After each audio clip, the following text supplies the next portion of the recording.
Okay, it's just turned 9 o'clock, and given that there are 117 people in the room so far, I think it's fine for us to kick off. We will be joined by Nhlanhla Ngidi, who will do the official welcoming from the regulator side, but I think it's fine for me to begin as the facilitator and just check in with a few facilitation issues. So first and foremost, a really warm welcome to we're calling it a cost of supply update and tariff development webinar. Most of you in the room will know us well. So I'm Megan Houston Brown from Sustainable Energy Africa. I'll be joined in the facilitation by my colleague Sinao Sigalelane, who will take over after tea. And then I've got Nick Sims, who will be taking us through the detail, and joined by Zibusiso Ndlovu. You will notice that those of you who remember Thabang Moshweta well, that he's not with us, and we sadly lost him at the end of last year. He's gone across to join the Energy Traders NOAA. And so you will see him in another, hopefully he'll be knocking at your door, offering you, making sure you get wheeling frameworks in place and doing wheeling with all of you. So although we were very sad to lose Thabang, we haven't lost his expertise. We've captured some of it in some Loom videos that Nick will share with you. And we've got a strong team still in place. So a warm welcome to everybody. Let me quickly take you through the agenda for the day. Nick, will you let me know if Nhlanhla does come into the room? But let me finish just taking people through the agenda and the session objectives. We will be handing over, as soon as we've done the welcome and opening, we're going to be handing over to the regulator. And the idea is it's a half-hour slot. We will be led in this by the Director of Financial Analysis, Abase Ramahulu. And essentially, this is a process of clarification. So the regulator will clarify with you the timeframes and some of the important considerations for 26, 27 tariff setting processes. And there'll be a time for question and answer. But I'm going to, as a facilitator, keep it quite tight because the emphasis today is really on training. It's a training webinar rather than a question answer with the regulator. But we're very grateful, obviously, to have them on board, and we're doing this as a partner platform between the regulator, SALGA, and ourselves. After that, we'll move into the process of updating your cost of supply study so that it is current for this coming tariff year. And Nick Sims will take us through that. The intention is to make it quick and easy for you to do this and to support you in that.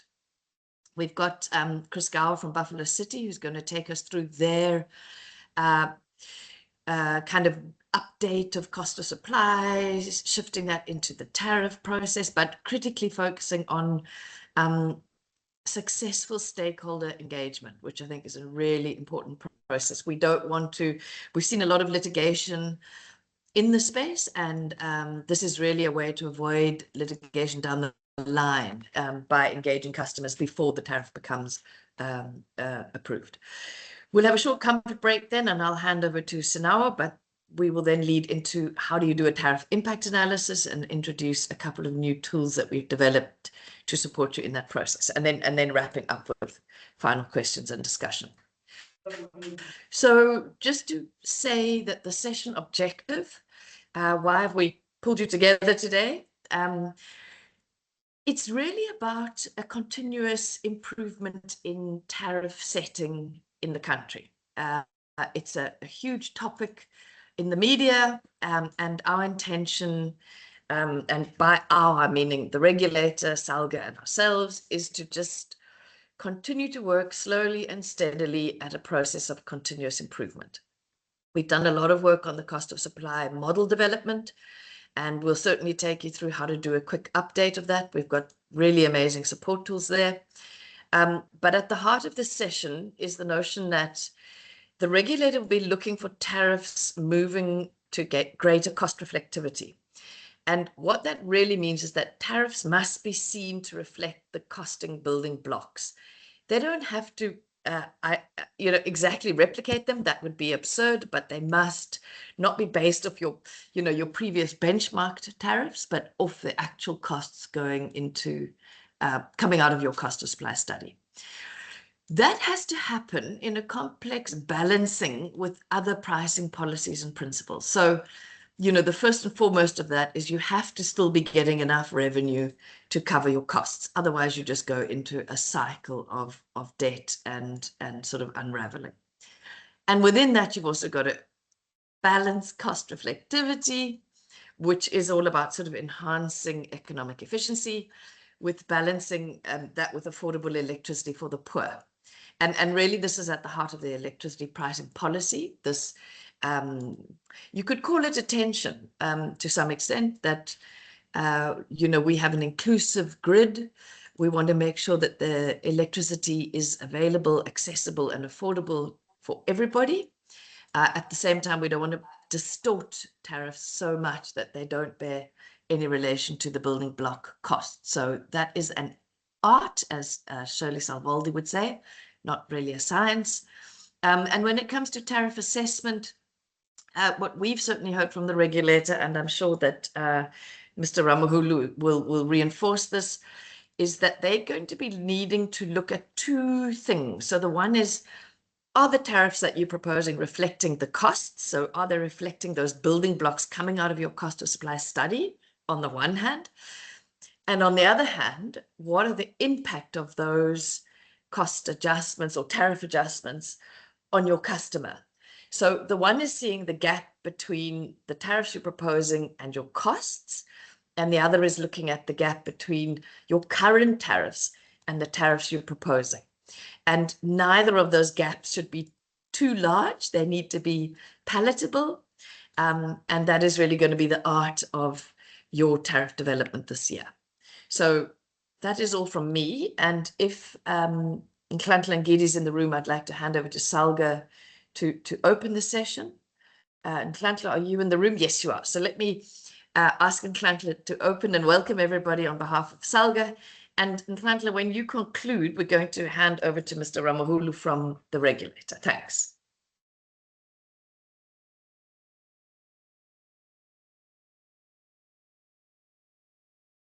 Good morning, Kona. Thank you, Megan. Thank you very much, everyone.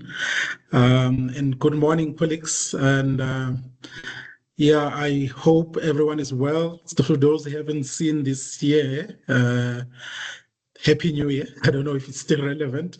I don't want to say compliments because I don't know what that means.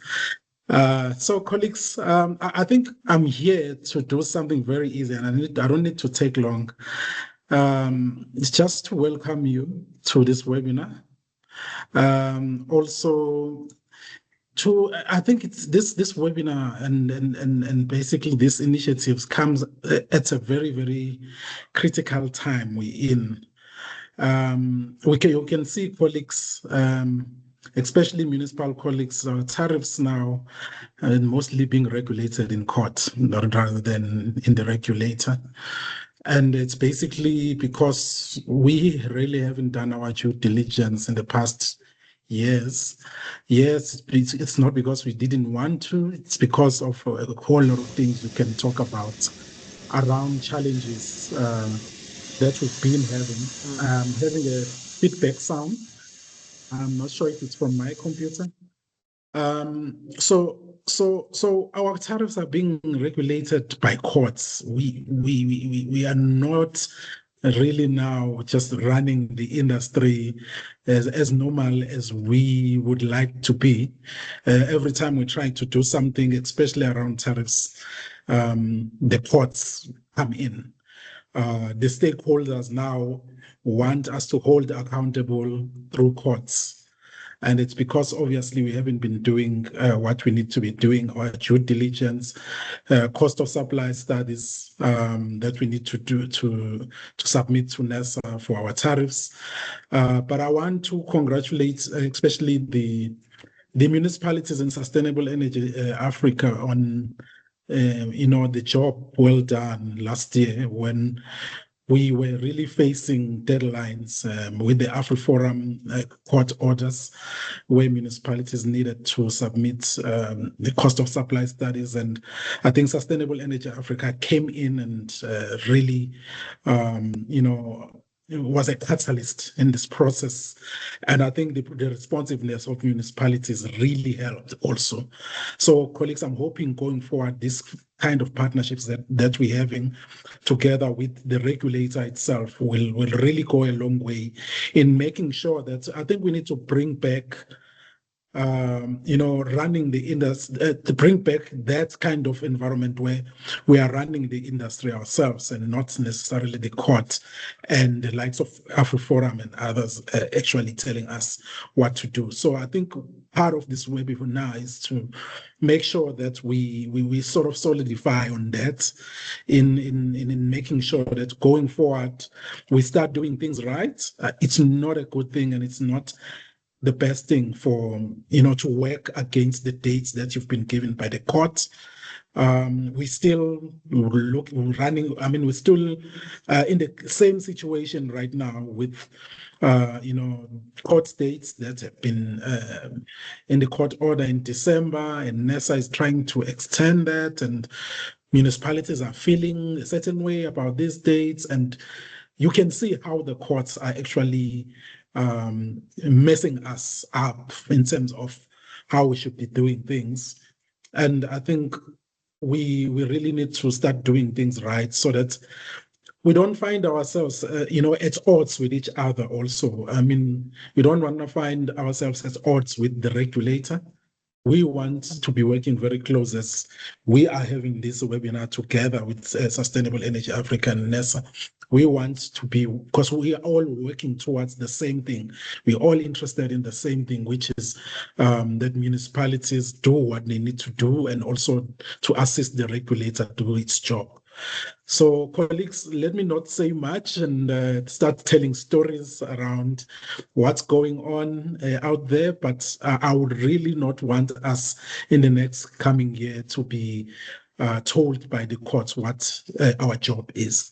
So I think part of this webinar is to make sure that we really, solidify on that, prepare ourselves to do things the right way going forward. And really, colleagues, I wish a good webinar for you.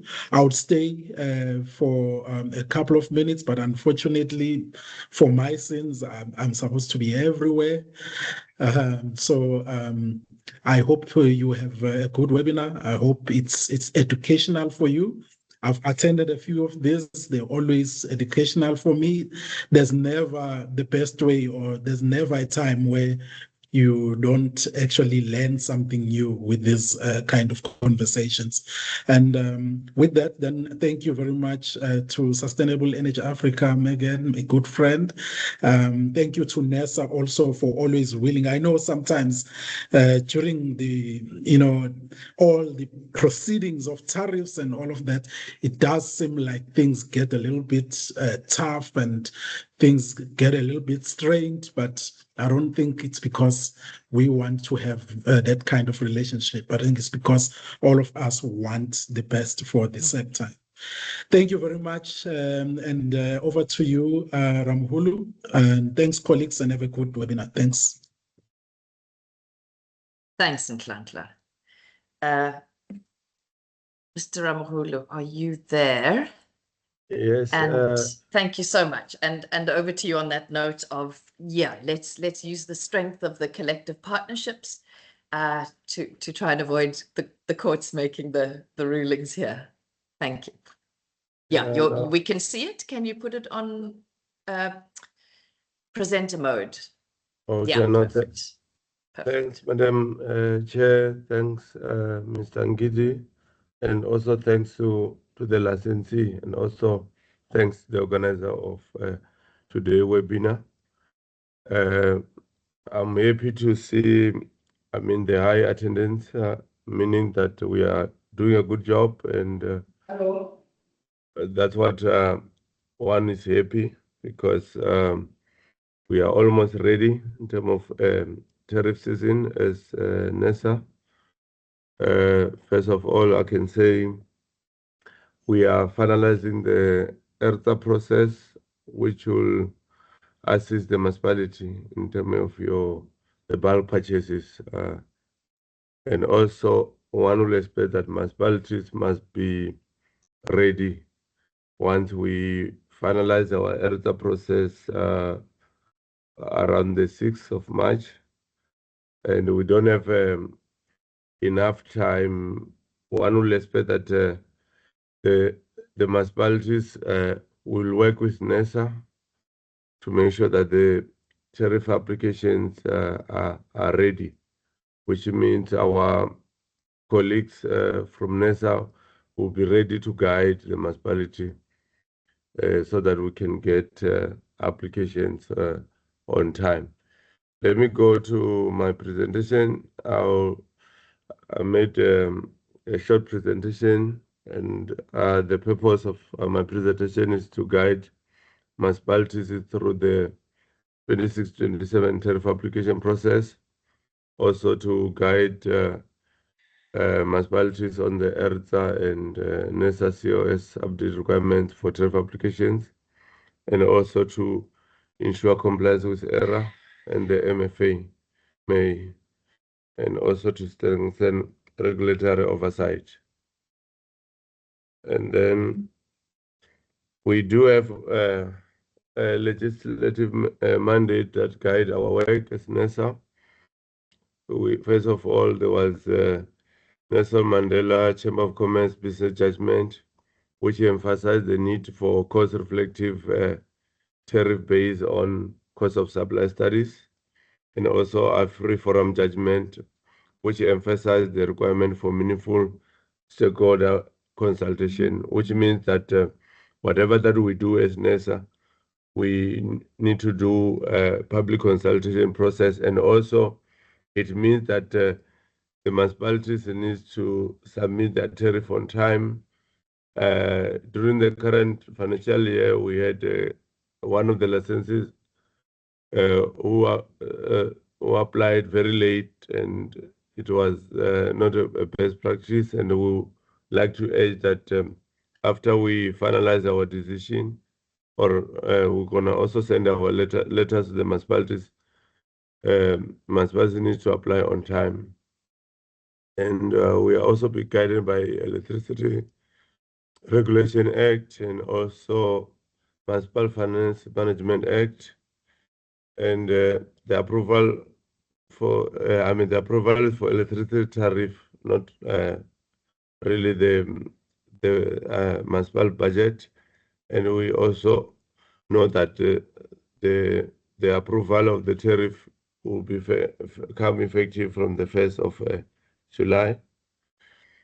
In terms of the municipal tariff process, in terms of the key date, on the 6th, the energy regulator will be making determination of the bulk increase in terms of ERTA, which means from the municipality, my expectation that from the 6th, we need to start planning for a tariff application to NESA also, and we'll expect municipality to submit on the 20th of March or before, depending on whether how fast are they gonna be able to consult the council and also the stakeholders also. And then on the 5th of May, we'll be expected to finalize the tariff approval, which means we must take note of the public participation process, because we'll urge municipality to submit their tariff application on time to allow NESA to publish the tariff application. And the other issue that I found out is municipalities need to consult their communities, especially when there are some structural change. It's very advisable because once there's no proper public consultation, it leads to unintended consequences also. And also we expect that by the 1st of July, we're going to be implementing new tariff. And then what do I expect from the municipality is submission of the deforms. We are sitting at 64, which is not a good number. And my colleagues are ready to assist the municipalities that are struggling with the deforms. And a proper deform also inform the cost reflectivity. Also, I mean, Megan, you mentioned a principle that guides the tariff application. Let's have accurate costs, because the other expectation is that we need to publish our information, and once you don't have an accurate information, you'll be questioned. And Mr. Ngidi, my former colleague, raised the issue of COS, which means we need to have an accurate information and also complete application. And also, we must also align the tariff cycle with regulatory timelines. Quality of the data is more important than before. We need to have a proper data which can be analyzed, because the way we are going through the transparency process, where if the cost data is not accurate, we might be challenged, both NES and the municipalities. The just internal approval process. Let's make sure that we consult all the stakeholders, and also NESA and the municipality. I think it's not only the municipality, even my colleagues. Let's make sure that we assist our licenses. It's also regular communication. And then what I commit to my colleagues is that we're going to have a fair and consistent assessment, transparent decision making, but based on the accurate data. Also, I'm challenging my colleagues to provide timely feedback, and also making sure that we comply with the rule or the legislation. And also, we also strive, as I'm saying, that let's engage our people, because the public participation is very key. And then what must be submitted, I already mentioned the issue of accurate deforms, and my colleagues under the leadership of Mr. Veli Mahlangu, we are ready to assist municipality, especially those that has not submitted, so that they finalize their deforms. And also we also expect the complete tariff application signed by the authorized official. And also one will also expect that the application must be endorsed by the councillor, because somehow during the current tariff cycle, we realize that sometimes municipalities submit tariffs that are not endorsed by the councillor, and without council approved or endorsement, we're not going to accept such kind of tariff, because it became a problem once the analysts analyze the application, and later we hear that no, this is not our tariff, and we don't want to have illegal tariffs, implementation of the legal tariff. I mean, number two, we're gonna be strict. In fact, if there's no council resolution, we're rejecting the application. And also, let's make sure that we consult our customers, and also, especially also when there's an issue like the structural change, it become not nice when we don't have when a community you are getting surprised, and sometimes NESA will believe that stakeholders have been consulted, and I think that's what that's my expectation. Your audited financial statements and on the D forms, and also cost of supply study, existing studies or revised cost of supply studies aligned to ESCOM tariff structural. And thanks here for that you're gonna offer assistance to municipalities who are in need. Common issues. I can see a hand, Miguel, but I'm still presenting. Please, we'll collect questions at the end. So please press on. Okay, no, thanks, Miguel. I just, without overemphasizing this, missing council resolution, we're gonna reject the application. Missing COS study is a big no. No tariff design is a big no. Incomplete financial data on the D forms is a big no, because you will be challenged if we don't have proper information, because the purpose of the COS is to have a proper information. Poor customer consultation process is a big no, and also data inconsistency. Let's make sure that the data is accurate, so that we can make a proper decision based on the good evidence.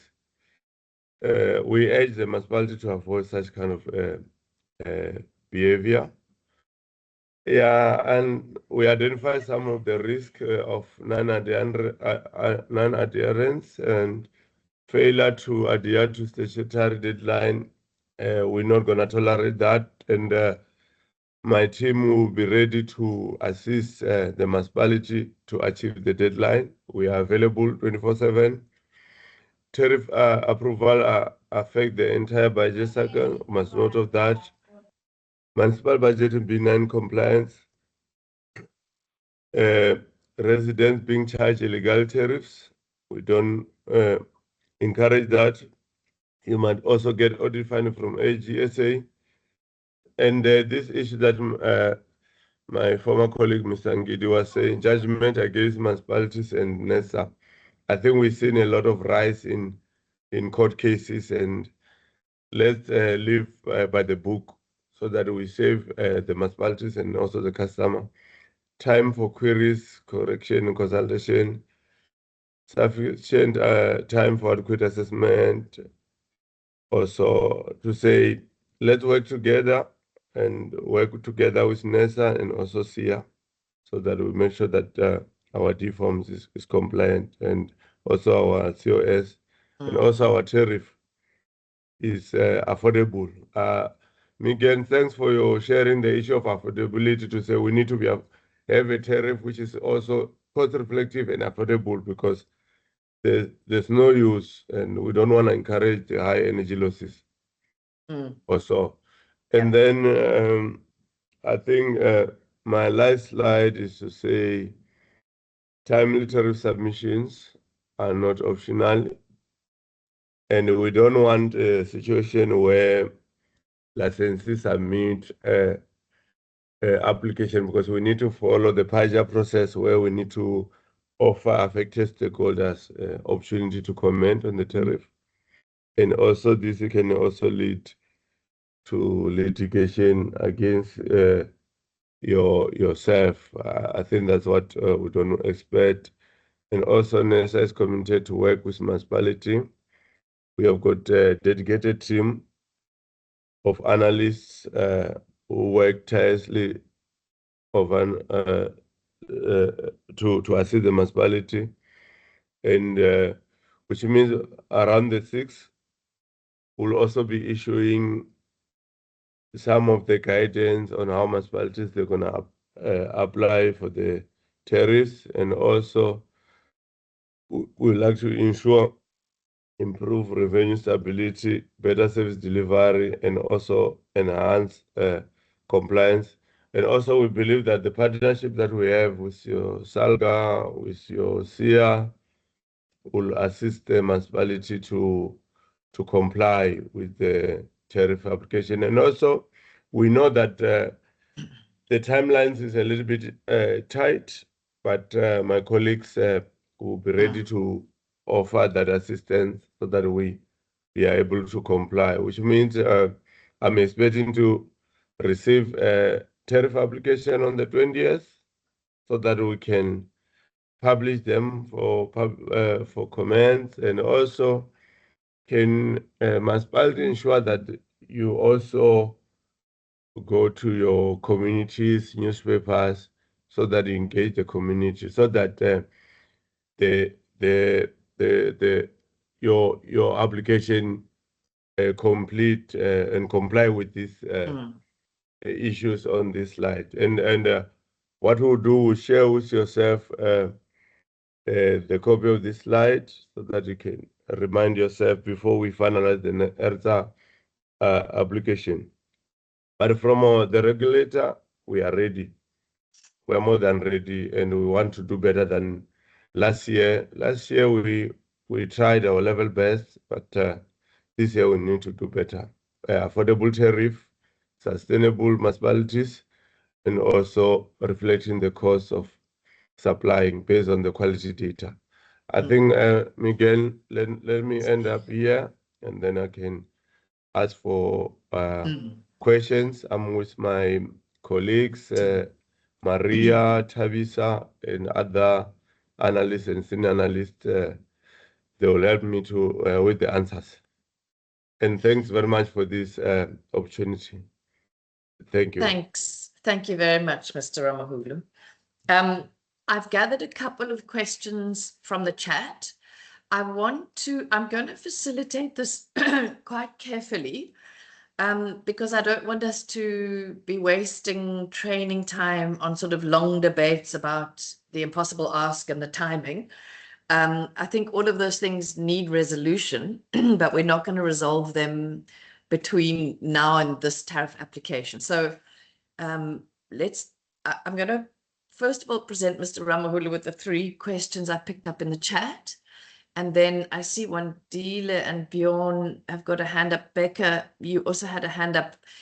If you want to, and Frank, it might be helpful if people write their questions in the chat so that they don't take up too much time and we can gather them in that way.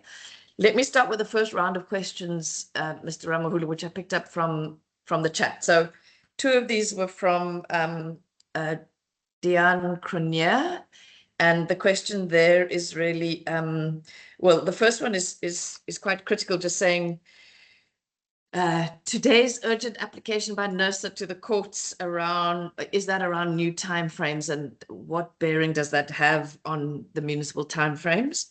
And then a question is, what would be considered proof of customer consultation? And I think that question, Mr. Ramahulu, is asked in the context of the ERTA being declared around the 6th of March and the tariff application process needing to be submitted by the 20th of March, which, from the ERTA clarification, the cost of supply has to quickly be updated and the tariffs done, and it leaves a very, very short time for customer consultation. So the question really is, what proof can be asked, and or what is sufficient proof of consultation? And I'm not going to go into a great debate and discussion about this. We have got a case study from Chris Gower from Buffalo City, which gives some useful tips on how to get this done. We know it's going to be imperfect. We know that there is, of course, time to consult with your customers during the March to July phase as well. So, the tariff application, just the regulator needs to see you've done some consultation, but don't think it's everything. So I don't want us to resolve that issue, but just to hear. And then the third question was from Chris Gower, and that is saying, once the ERTA is published, will the regulator publish Eskom's cost of supply study calculations in the same way that you guys will be publishing the municipal distributors or licensees cost of supply studies for transparency purposes? So that's a broader, higher end question.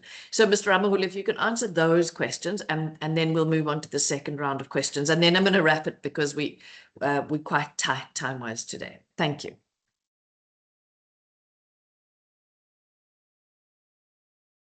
Thank you again. In terms of consultation, one will expect that the municipalities have got some register date of the meetings so that we can also certify ourselves that the municipality has consulted its customers. And also we like to apologize that business is not that usual, maybe because of delay of us finalizing the ERTA, but we'll humbly request that municipality try to consult the stakeholders. And then in terms of the ERTA, what I know, we will publish the reason for decision, and we already published the consultation paper, which you're gonna show what are the costs based on MYPD. Remember, ERTA is a product of MYPD, and then we already published the consultation paper, and after that we're gonna publish the reason for decision also. And the first question, again, what was it? Sorry. The second question. Okay, so you've dealt with the publication of the cost of supply study for ERTA. The other question, and Mr. Ramahulu, it's coming up again and again in the chat. So the question is that if the ERTA only is published on the 6th of March and tariff application is on the 20th of March, there is very little time for public consultation. So what would be considered adequate is the first question. And secondly, on the issue of council resolution, just a couple of municipalities noting that councils often only sit either at the end of March and some even as late as May to approve tariffs. So what would be considered an adequate council resolution in this instance? So those are two very specific questions, to you, and that'll cover quite a few of the questions in the chat. Okay, I think the reason why we need council resolution is we had a case where the council said, what NES has approved, territory that NES has approved is not ours. We want to, we need to have the resolution or something so that the council is aware of and your alignment. I think that will be sufficient where you are in alignment, not to say because the community, because the other tricky, the reason why I was overemphasizing the issue of consultation is that sometimes when the community goes to the municipality say, I know this is the council said this is not ours, it's a management. But my expectation is that we need to have that alignment between the municipality so that it reflects a municipality. If it's a municipality, let it reflect that this is municipality numbers. Because the problem why we want council resolution is that when there are issues, let council be in a position to deal with the numbers, because I see municipality, and municipality is being managed by the highest authority also. Yeah, I think for me that's what we need to. Okay. I don't know if Tabisa, you'd like to come in. So, okay, Tabisa, do you want to come in there?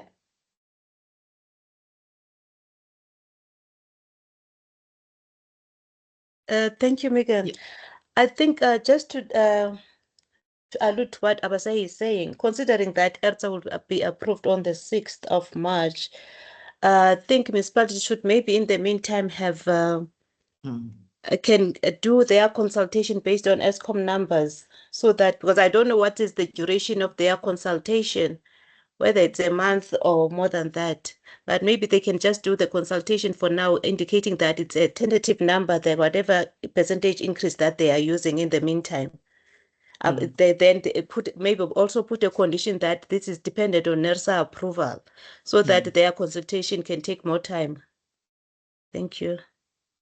Okay, thank you to the regulator, and I think it's also a plea to the municipalities to understand the intention and the need to sort of work in these spaces, and obviously over time to sort of make these timeframes work better with the municipality. So it would seem to me that, you know, some form of council consultation on the proposed tariffs, so that they're not, you know, even if they're not the final ones, they're not wildly out of what the council would approve, even if it's not the formal approval. So, you know, go with the spirit of the law here, I would suggest, because it's going to be completely impossible to do it otherwise. And similarly with the customer consultation, you know, even if it's a program of consultation that will happen, but some sort of publication that has happened. So I think you need to also go back and think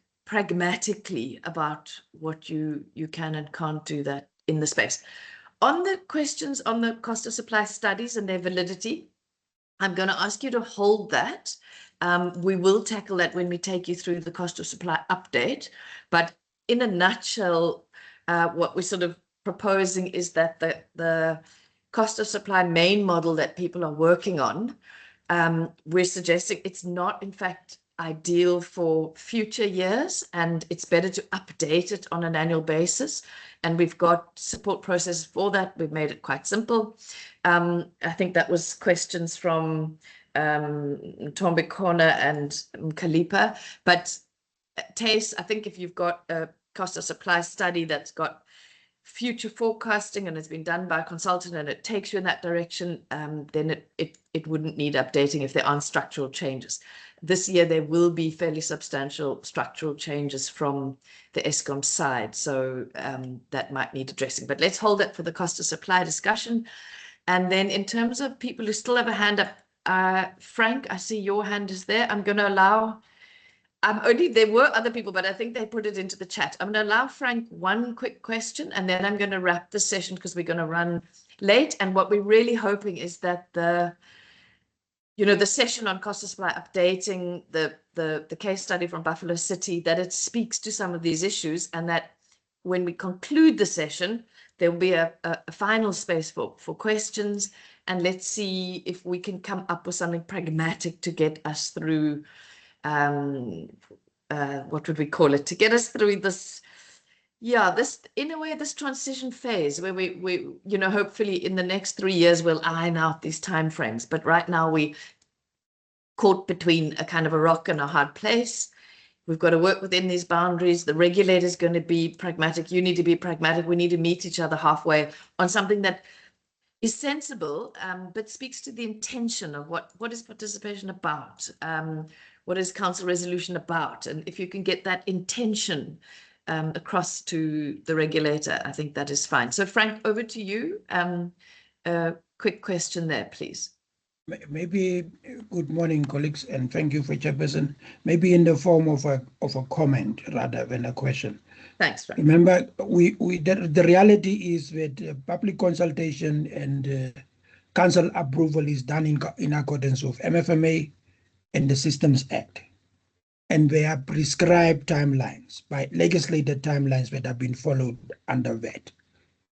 When council is approving, when council is consulting, because it's an elaborate process that takes a whole 3 weeks, council going from region to region. Yeah. And that is legislated. And strictly speaking, there is no, NERSA is regulating under the NERSA Act, and which would follow the NERSA Act requirements. And we should not conflict the two. We have always managed these things parallel to each other. Yeah. With the understanding that whatever council can only improve council can only implement what has been approved by NERSA. If a municipality sent an application that was not endorsed whatever way by council, that's that municipality's internal problem. Yeah. But NERSA has to follow its requirements in terms of the MF. I mean, if the NERSA Act, which says they also consult, and that's the basis on which they then end up approving. So it will be, while these things can be submitted, certainly consultation, for example, only starts in April. Nice. And Thank you. and no informal consultation in between. It then becomes a problem for on our part from MFMA and Systems Act compliance. Yeah, so we have to be pragmatic about these things and reconsider these additional new requirements that may not be backed by law. Thanks, Frank. And I certainly think, and this is why I'm Nonela, let's see, because I really want to push on into the content of today, because in fact, the more you're able to do, robust cost of supply studies with robust building blocks, and the more you're able to do, which is going to be the focus of the second half of this morning, the more you're able to do tariff impact assessments, and they can be seen that the tariffs are not going to be wildly impacting your customers, the more the public consultation becomes, a less critical factor. So, the better we get at doing the studies, at doing the tariff applications, at transitioning across, the better all of these cogs can start working. So let's not get too hung up on the sort of regulatory requirements. Let's go down into the depth and make sure we're producing quality. Nonela, is it a very quick question or comment? I will then let you in. Morning, Megan. It's a comment and a concern from our side, because we are unable to do consultations without the Excel has been published, because our tariffs should be aligned, and we also cannot go and do public participation before the council has approved the draft budget. And I think the latter speaker had also spoke about that, because there's MFMA aligned process and IDP aligned process of public participation, which you must go and consult on the entire tariffs of the municipality, not electricity isolated. So now this program, when it says we must by 20th of March, having done public consultation in terms of electricity tariffs, there's a misalignment, and it really gives the municipality a problem on that side. I'm not sure if the regulator can come in here. And we also talked about the court case. I don't know, maybe I joined later, you had already, because I think there was something from SALGA that they want also to oppose what NERSA or support whatever. Yes. Thanks, Nonela. So I'm going to cut you there, just because we do need to move on. I think there are two critical things here. Mr. Ramahulu, if there's any final comment on that urgent application, any comment on that is as your final closing comment. But then otherwise, what I'm really hoping is that, it may be that the customer tariff impact analysis, maybe it can be that this year that analysis itself might be sufficient, and a plan of what your consultation process will involve. Let's hold that discussion till the end, and once we've listened to Buffalo City case study and so on. Mr. Ramahulu, have you got any comment on that SALGA application at all? And then I want to wrap this. Thanks again. For at the present moment, I don't have comment. Thank you.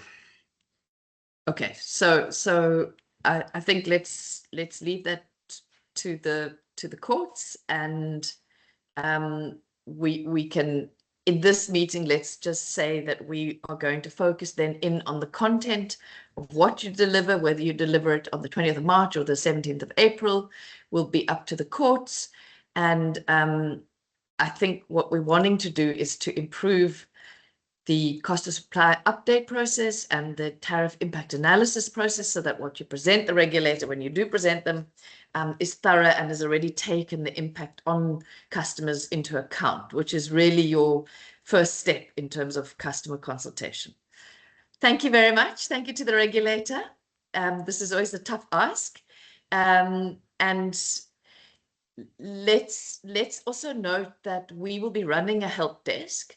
And that if you have specific questions for the regulator, please to either put that to your financial analyst from your cluster, but otherwise Nick, who's going to be the face of that help desk, is also willing to collect and collate any questions, and we can consolidate and clarify those with the regulator and together send out communication on that. Thank you.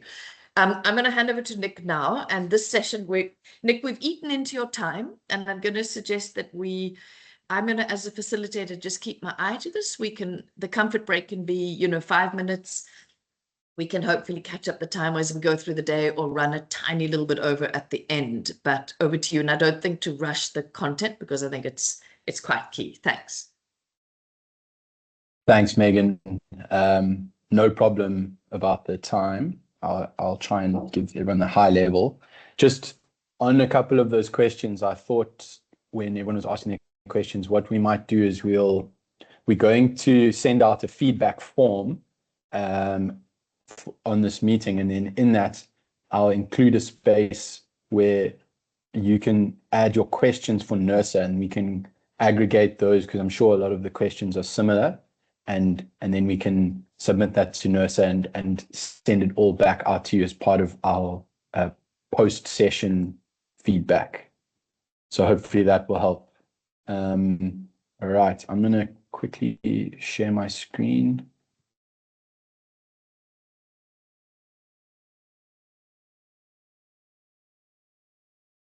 Megan, can you confirm that you can see the PowerPoint? We can see it. We can see it. Perfect. And it's in presenter mode. Brilliant. Okay.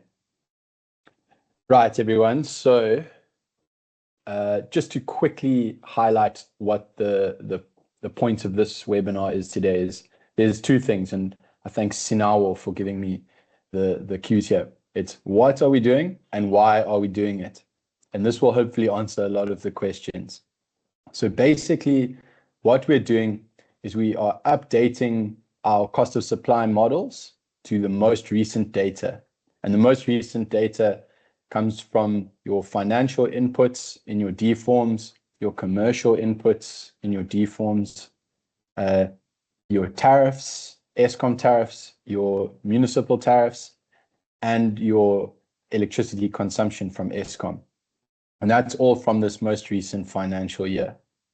And the reason why we're doing that is because, and this is a bit of a disclaimer, and it's something that we are working on, the current cost of supply tool only allows you to design your tariffs for what you could say is next year. So it doesn't allow you to design tariffs for 3 years' time.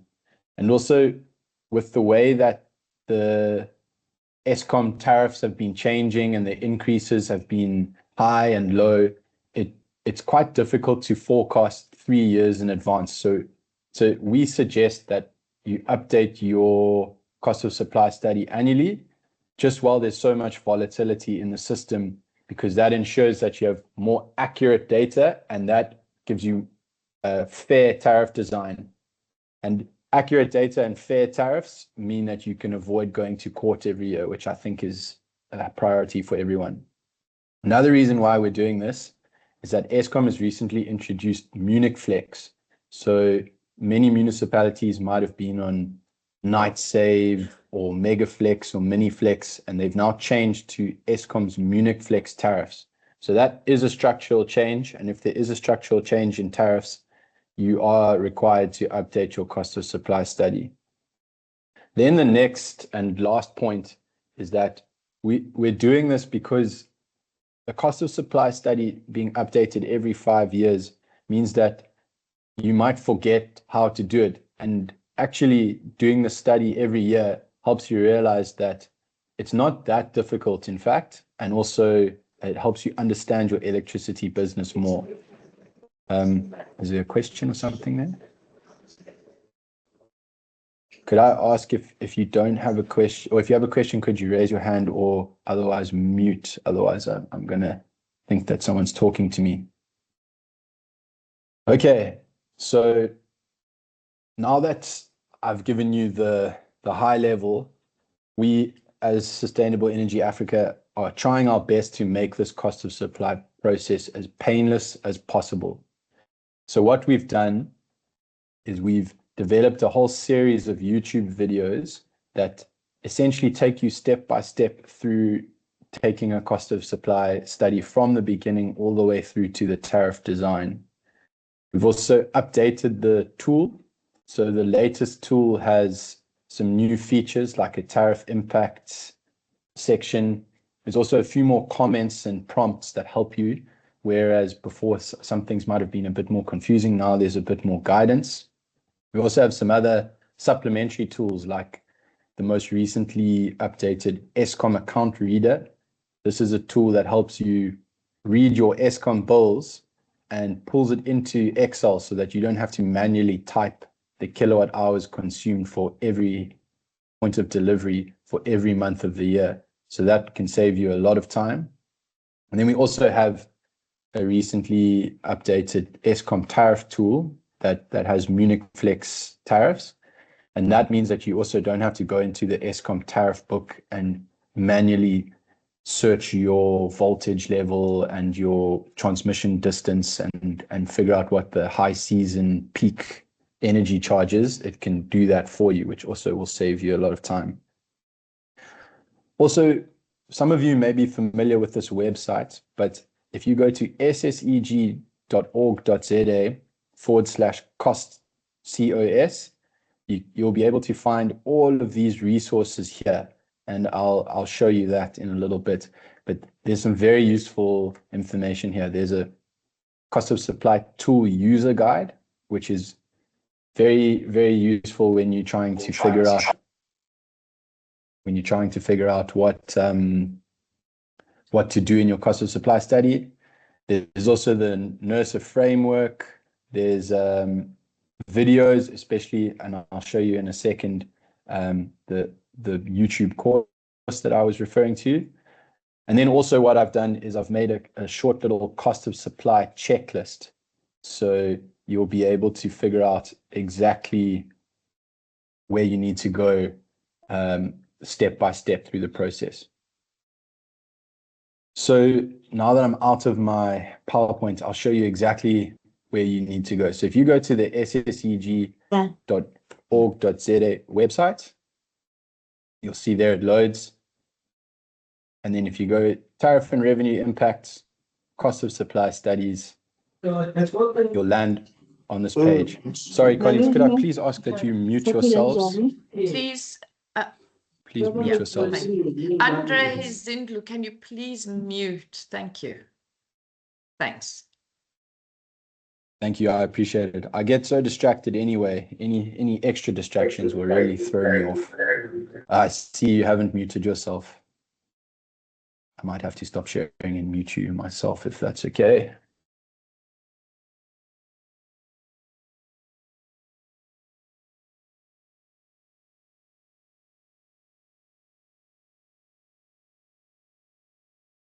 Nick, you are muted. Yes, I noticed someone must have muted all. With great power comes great responsibility. Can you hear me now? Yes, we can hear you. Thank you. All right, third time's the charm. Here on the sseg.org.za website /cost of supply is where you can access everything that you need to do your cost of supply. So first of all, you'll see that there's these two introductory YouTube videos. But if you come down to this one and you click there, you'll see a video starts to play. This is just an introduction to the cost of supply tool. But if you go onto this and open it in YouTube, you'll see in a second, I'll go to Sustainable Energy Africa. We have a playlist. Let me just go to our YouTube channel and show you. If you click on this playlist here, you'll see we've got a whole bunch of videos, all in the 10-minute range, that steps you through how to do a cost of supply study. So these are all very useful videos that you can go through on your own time to help you figure out what to do. We also have the new cost of supply main tool. You see here under the cost of supply tool, if you click on that, it will go to your downloads, and then you can open that up and you'll get to the, sorry, the wrong one. You'll get to the cost of supply tool over here. And that's the most recent version of the cost of supply tool. We also have a couple of other tools. There's the Eskom account reader, which I'll show you here, is a very useful tool that Urban Earth developed for us. There's a whole section explaining how it works. If you have any issues with privacy levels, it shows you how to fix that. There's also a YouTube video explaining how to do it, the Eskom account reader video. And what this does is it allows you to paste the file path of where you've saved your Eskom bills. And what it does is it spits out your off-peak, standard, and peak energy consumption for every month, as well as your demand, which you'll need to use to put into the tool. It also has the power to read the tariffs that you got. Let's see if I can find an example here. It can read the tariffs from your Eskom bills and pull them through onto the tool here as well. So this means that if you've ever done a cost of supply study before, you'll know what a pain it is to update. Sorry, what it is to update your Eskom tariffs if you have to do it manually. So what we've done is we've removed that barrier to entry. So now you can do that in just a few minutes. We also have a tariff impact tool that Zibu developed, and he's going to take you through that a little bit later on. And I'll show you that there, but it's loaded on the website for you as well as the cost of supply user guide. And this is very helpful. If you scroll through it, you'll see it starts right from the beginning, the methodology inputs. It shows you what each section is about. And this links nicely with the video. So if you have these both up, you should be able to do your study by yourself fairly easily. So let me just go back here. So hopefully I'm not taking too much longer, but basically what we wanted to do is we wanted to give all the municipalities the best chance of doing a cost of supply study in this short space of time. And we felt that the way to do that was to teach municipalities to fish rather than giving them a fish, because we know that with there being so many municipalities and the pressure from the courts to get your cost of supply studies right, the best way to do it is to get as much done on your own as possible. And then when it comes time to check for any data quality issues, or if you need help on tariff design principles that are in the tool at the end, then you can reach out to NERSA and to Sustainable Energy Africa. We also are looking at doing a few more webinars and more help desks and more sessions with municipalities in the coming months. However, we thought as soon as the year starts to get going on these tools, because the sooner you get started, the less rushing you'll have to do closer to the deadline. And yeah, I'll be speaking to you in a little bit as well, a little bit later, but I thought for now, that was a quick high-level view of everything. Megan, I hope that was okay. I see I'm 3 minutes over. Yeah, that was wonderfully condensed, and I think the most important point. So Nick, there is a question from Tace, which I think is Tace Muller, and I think we do need to respond to it and see what the regulator says. So Tace is just saying that if you've done a robust study and you've done strong forward projections and the bulk wholesale price from Eskom doesn't change very much, do you need to resubmit? And my sense is that if it's all pretty robust and you submitted previously, and it can be shown from the tariff analysis that it's not going to have a huge impact, I think it's okay. I think the struggle is that the new structures from Eskom will ultimately require that you move across to the new COS main model, because it builds in the ancillary services structures and the the new tool pulls it in. So I'm going to ask Nick to respond to that. Yeah, Nick, I don't know if you've got something to add to that immediately. And I'm noting Ntabi Singh has also got a hand up. So Ntabi Singh, you can also come in there. Okay, thanks, Megan. Yes, Tace. So because Eskom's added 2 new charges, they've got this legacy charge and it's a generation capacity charge. It will affect your Eskom tariffs a little bit. They're not huge, they're quite small, but they are there. So to be more accurate and more cost reflective, it would be better to add the Munich Flex tariffs in. And then, I think that was it. Yeah. Okay. So I'm going to let Ntabi Singh respond to that Tace before you come in.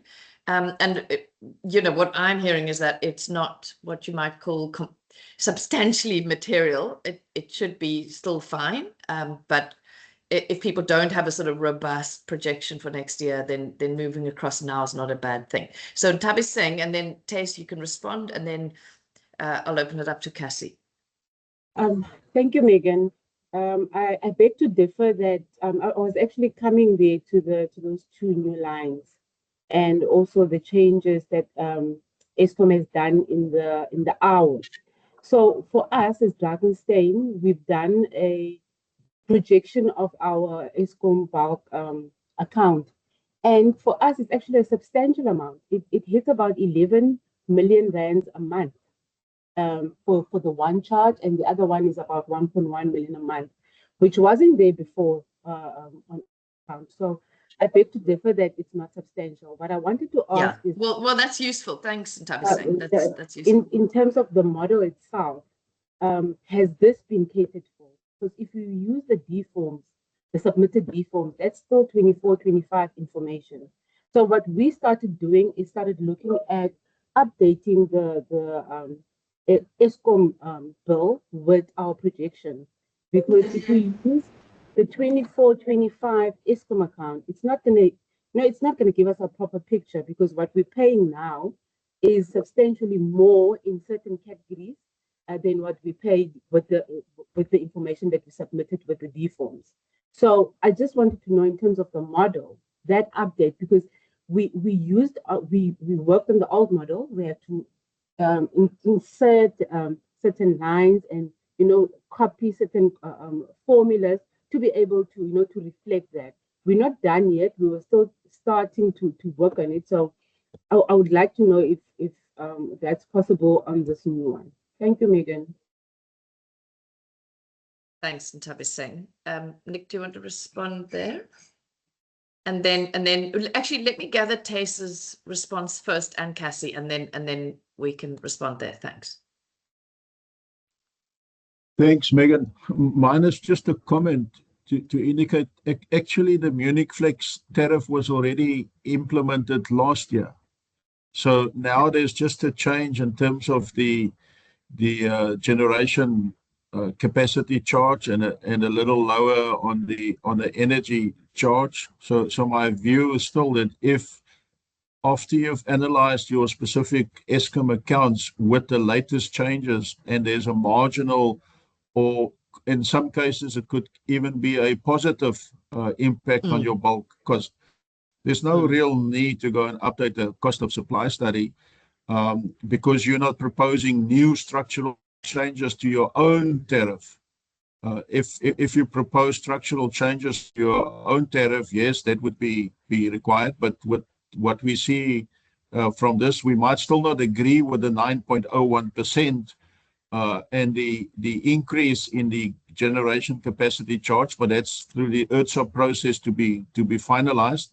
But if in the end it's a marginal change, then yeah, why update cost of supply? Okay. And Cassie, before Nick responds. Yes, Megan, just to say that they said we also saw in some cases that we're actually paying less now on the new tariff than that. So like they said, it is not a major input, a major change. I think maybe we can do it because I mean we just did our we just paid a lot of money last year to do our cost of supply. So it's not a major thing that we're going to pay more. It's actually in some cases more to our benefit. Due to the fact, okay, I think the big implication will come when load shedding comes back because currently our maximum demands are very low. So we can see the benefit of them. So I will also say, listen, like ours was approved last year as well. It's going to be to go through this process again. And I hear Nick's. Absolutely. It's all right. We just got always, I think we always have a personnel constraint, and I hear what Nick says. I think it's good to keep in the ring, but I think for this round, I would like to stay there and maybe just have a look later, maybe a year from now, so like that. Nick, do you want to just respond to any of that quickly? Yeah, thank you. Thanks for all the comments, and I guess I could say I agree with all of you. Because there's so many different municipalities and everyone has a unique situation at their municipality, it's difficult to have a one-size-fits-all approach. However, what we're doing is we're advocating for the more conservative approach so that we can assist the weakest municipalities. If you're a municipality that's already on it and your cost of supply is up to date and everything, then you don't need to update it every year, especially if you are a metro or if you've got a big consultant to do your cost of supply study for you. You might well already be in the clear. However, for those municipalities that are just using the cost of supply tool and kind of waiting for the C cost of supply trainings, those municipalities are the ones that we really recommend that you keep up to date with the tool so that you don't fall behind. And then on the new Eskom Munich Flex charges, if you've noticed that it really affects your purchases, then it is important to make sure that you're keeping up to date with that. If you've already figured out how Munich Flex affects your purchases and your cost of supplies up to date, then you can stay as is. I think it's in closing on this point is that you know your municipality best, and you need to make sure that what you're doing is best for you and your customers. And we are here to help no matter what option you take. Okay, thanks, Nick. So I think that's clear. It is not an absolute requirement, but your model needs to be as robust as possible. And I think Mr. Ramahulu made it clear that starts with up-to-date D forms. So, get all your ducks in a row. I think Bjorn has said something which is very true. The more you have internal officials who know how to do this, but with external review, the better.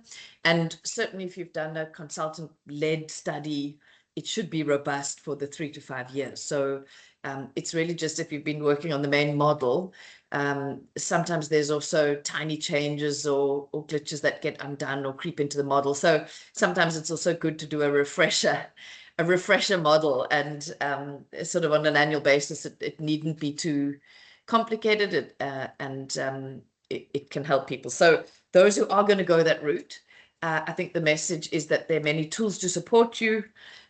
You should be familiar with it from last year.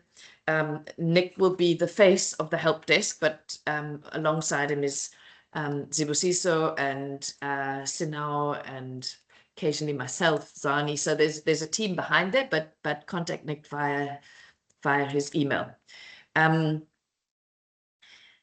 I think that is really it, and we can wrap. And I think it's a good moment to wrap and hand over to Buffalo City. So Chris Gower, if you're there, can you come up and maybe just to introduce Chris to people? He's with Buffalo City, who worked with Ricardo, who really sort of upgraded the model into a more the form we see today. And then also just to alert people that we're really hoping that there will be GIZ support for the model to get Ricardo to even do more updates, so that we'll also alert people as those updates happen. But the reason we reached out to Chris is because Buffalo City has already done a very robust stakeholder engagement process and process of publishing the cost of supply study, etc. And we thought it'd be really useful just to share that with all of you, and that can be built into your consultation this year. So over to you, Chris, and thank you very much. Thanks, Megan. Am I audible first of all? You are, and your screen is visible. Thank you. Thanks. Thanks, Jan. Welcome to everybody.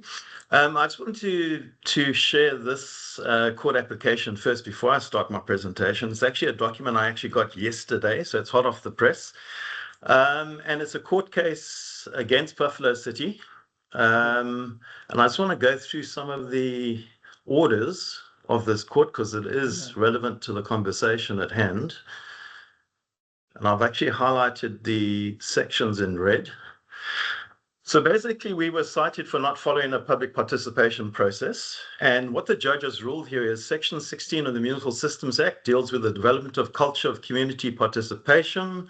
And Section 16.1 provides as follows: the municipality must develop a culture of municipal governments that complements formal representational government with a system of participatory governments, et cetera, et cetera. Then they also cite a matter, and they also say the public participation must go through engagement with council and executive committees.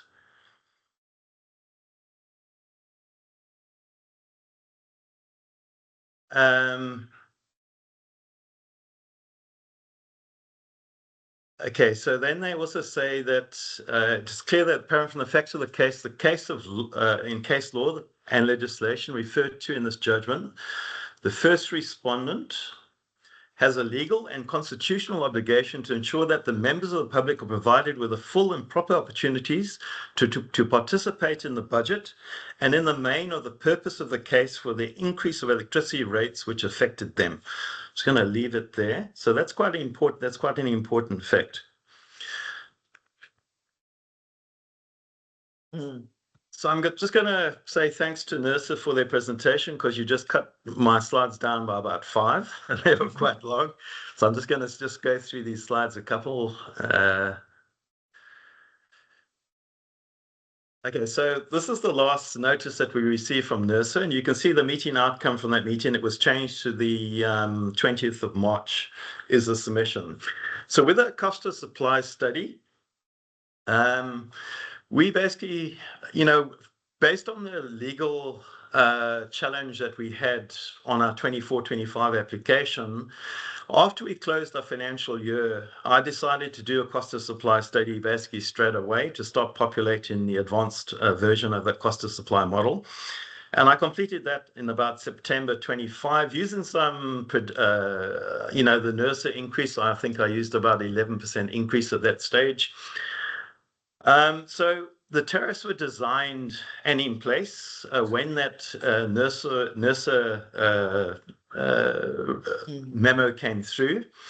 And I also developed a new tariff impact spreadsheet. How does it affect our customers? And the intent at that stage, prior to getting the NERSA notification, was actually to go out on public participation.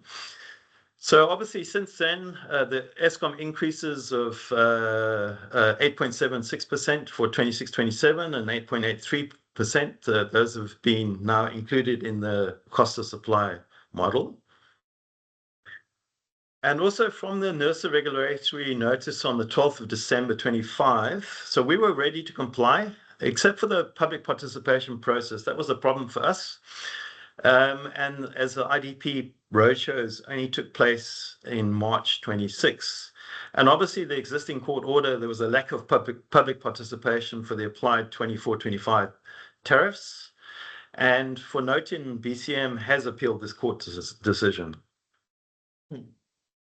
So just some of the partners that we have to consult as part of the process. Obviously, our councillors, they obviously need a council resolution and they need consultation. The city manager, a CFO, the electricity head, he now has to sign an affidavit, which goes with our NERSA application. The Trading Services Portfolio Committee, obviously, as a part of our trading reform process, we now have to align with the National Treasury Forecasting Modelling Tool to the cost of supply model.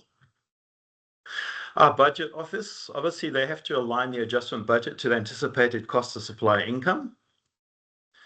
And obviously our customers themselves. So that's a consultation process.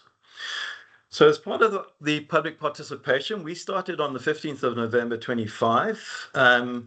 We decided that from our billing system, we had 55,000 emails listed on our billing system. So we sent out an email notification and we received confirmation that 44,500 odd emails were delivered, of which we had 477 response emails. And obviously the 55,000 emails, they had the full cost of supply calculation and an explanation of what we were doing or trying to achieve. And also the tariff impact spreadsheet that was also sent to the customer at that particular stage. We also have about a Facebook page with 175,000 users, and we put an advert on that, and we had 33,500 odd views. We had 2,220 engagements, 58 comments, and 34 shares. We also had a link to our website that received 7,500 views, 226 engagements, 9 comments, and 8 shares. We also had another invitation to comment that was reshared on the 22nd of November 2025 with 2 comments and 1 share. We also sent out another one on the 18th of November 2025 with a link to the website that had 7,866 views, 271 engagements, 8 comments and 9 shares. And the first invitation to comment that was on the 16th of November that received 97,500 views. We had 226 engagements and 199 comments and 246 shares. We also had a link that was read on the radio stations, Mnantsani FM, or the local radio stations. Just some of the important information that we got from public feedback. Okay, so the customer wanted a face-to-face engagement. They don't want to be notified by email. They want a face-to-face engagement.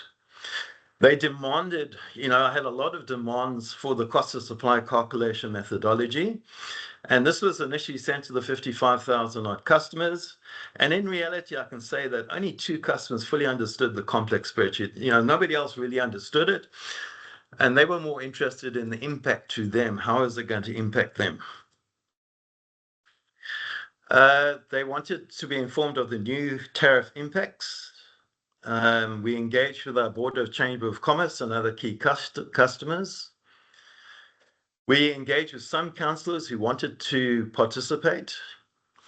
So some of the frequently asked questions and misperceptions answered. Okay, and I'd like to thank SCA for developing this as well. Okay, some of the questions that were asked, what am I paying for? And obviously your electricity tariff covers the electricity kilowatt hours you actually use, the capacity, power and demand. You pay to have the electricity available instantly whenever you need it. Even if you only use it occasionally, this includes power stations, wires, substations and transformers, service costs, metering and billing, customer support and meter management. The question, why is my business tariff different here than another municipality or Eskom? And obviously the explanation, not all electricity systems cost the same to run. Tariffs reflect local realities and the costs differ due to geography. Grids may cost more to run in a hilly terrain, etc. Network size and age, older and more spread out networks cost more to maintain. A customer mix, municipalities with many small residential users must recover costs differently to those of large industrial customers. However, work is underway to make sector tariffs more standardized. And a little note there, it might be useful to demonstrate your tariff against those in similar municipality types and globally. Why must I pay for electricity theft by others? This is quite a big question, especially for Buffalo City. What is on the So if I can just ask yourself to mute, please.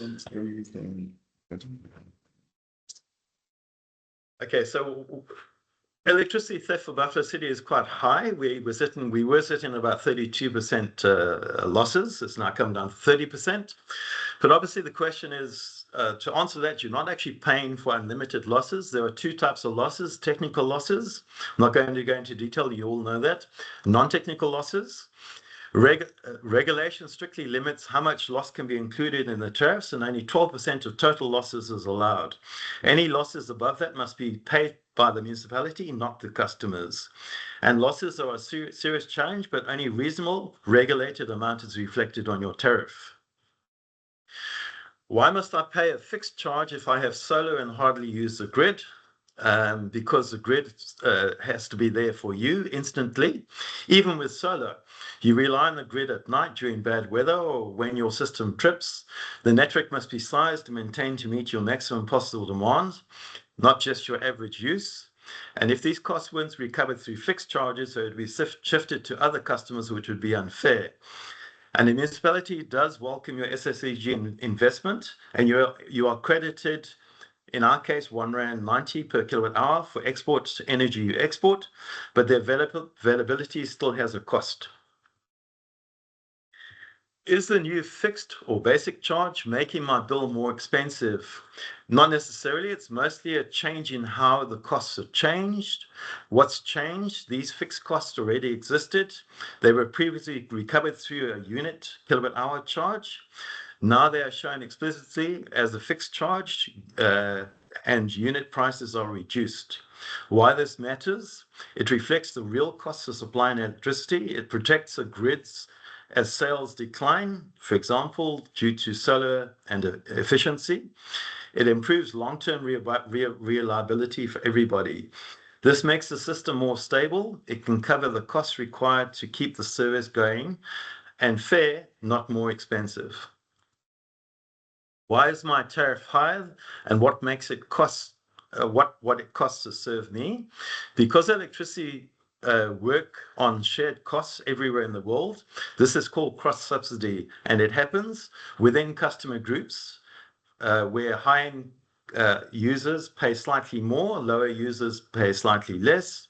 Between groups, businesses and high-income customers help ensure poorer households can afford electricity. And why this works, everyone benefits from a connected society. It supports health, education, safety, and economic participation. It's cheaper overall than excluding households entirely. Municipal cost of supply studies will help to ensure that these studies are transparent, fair, and economically sound. This is how we sustain a grid for all without overburdening any one group. Then also what we discovered as a city as part of the public participation process, and I assume that other municipalities will also have this feedback, is that there was a dire need for a reduced pensioners tariff, a reduced social housing tariff, a flat rate feed-in tariff for business complexes, a reduced flat rate tariff for schools, and a higher feed-in tariff for Eskom peak periods. So part of the public participation, we have to incorporate the draft tariffs into the 26-27 IDP budget roadshows planned in early 26, as this will allow for further public participation on the council-approved draft 26-27 electricity tariffs. NERSA will then announce the Eskom tariff increase early in 26, and thereafter NERSA will approve or change the recommended BCM draft tariffs for implementation from the 1st of July 26. And Munix must take into account that recommended cost of supply tariffs are subject to change after public participation. So as it stands at the moment, you've got 17 days to do your public participation, but those are subject to change. So you might have to do revised reports. So if you do a search on Google on public participation, this is South African case law. In South Africa, public participation in local government and setting of electricity tariffs is governed by various constitutional and legal frameworks. Recent case law has emphasized the importance of transparency and public participation in tariff setting process. Here are some key points. Constitutional framework. The Constitution of the Republic of South Africa, 1996, encourages the Us again.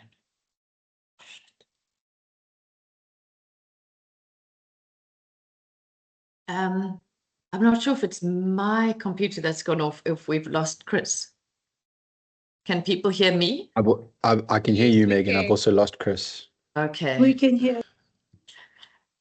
Let's hope we get Chris back quickly. Yes, we can hear. Chris, are you there?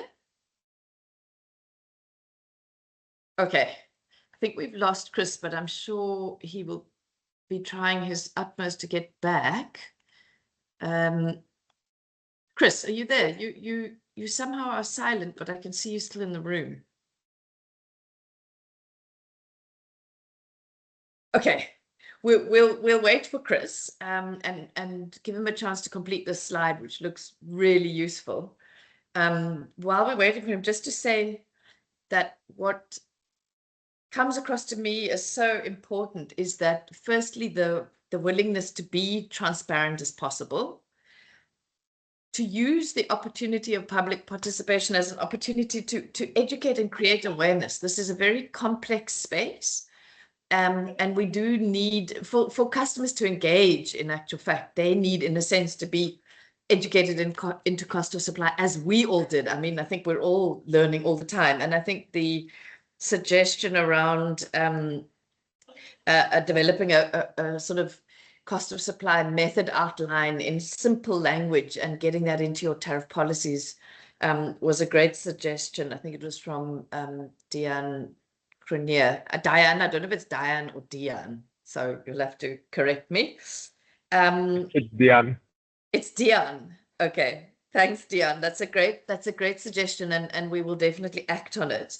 And then I think what Chris has also emphasized is, like, you can't go into a public participation process with transparency without also being prepared to be responsive. And he described some really interesting innovations where Buffalo City responded to a call for leniency on pensioners and issues to do with resellers and so on. So you really have to go in listening, otherwise it really is just a sham.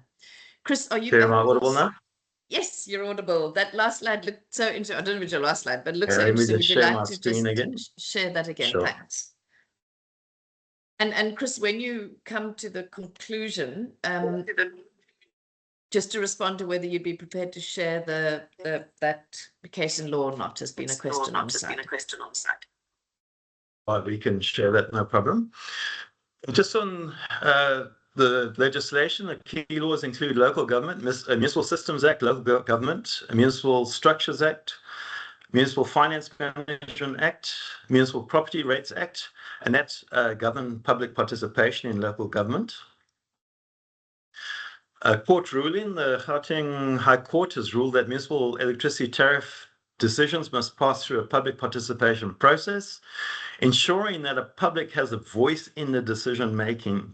So you can do your cost of supply study, design your tariffs, but you can't just throw that at your customer. You have to consult, you have to take their feedback into consideration. Otherwise, you're going to get all these appeals going to court because you haven't really consulted with those customers. And public participation process, the new fixed decision making timelines have been established, requiring municipalities to submit tariff applications, notify the public, and provide reasons for decisions. So our council tariff approval. So the initial report went to council. It was put on the agenda on the 5th of December last year. the content of the initial report was changed based on public participation, process feedback. Okay, so basically about a week before that council meeting, I changed the content of the council report. What I didn't know was at that stage, the committee had printed out about 2.5 pages for the councillors in terms of the volumes that they get printed, which they have to go through prior to the meeting. And they didn't actually have time to change the electricity amended report at that stage. So although it was put on the agenda, they didn't actually make a decision at that particular stage. And also what came out of that council meeting is that councillors wanted to be informed or workshopped on the cost of supply, the new tariff impacts, and the NERSA compliance notices and the relevant legislation. That's what councillors wanted to know. So what we've arranged for now, or what we've put on the table, is a special council meeting in the end of February 26, with just one council agenda, being electricity tariffs for the 26-27 period. And obviously at that workshop, councillors will be workshopped on the new draft tariff designs and customer impact spreadsheet, just prior to them considering and making a council resolution on that particular topic.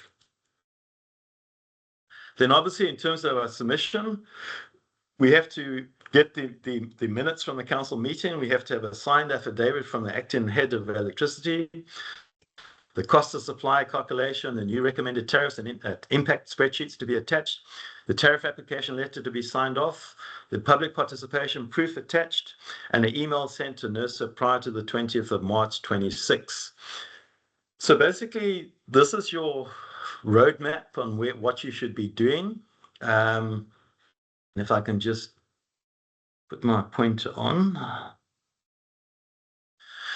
Okay, so basically, we're now at this stage here.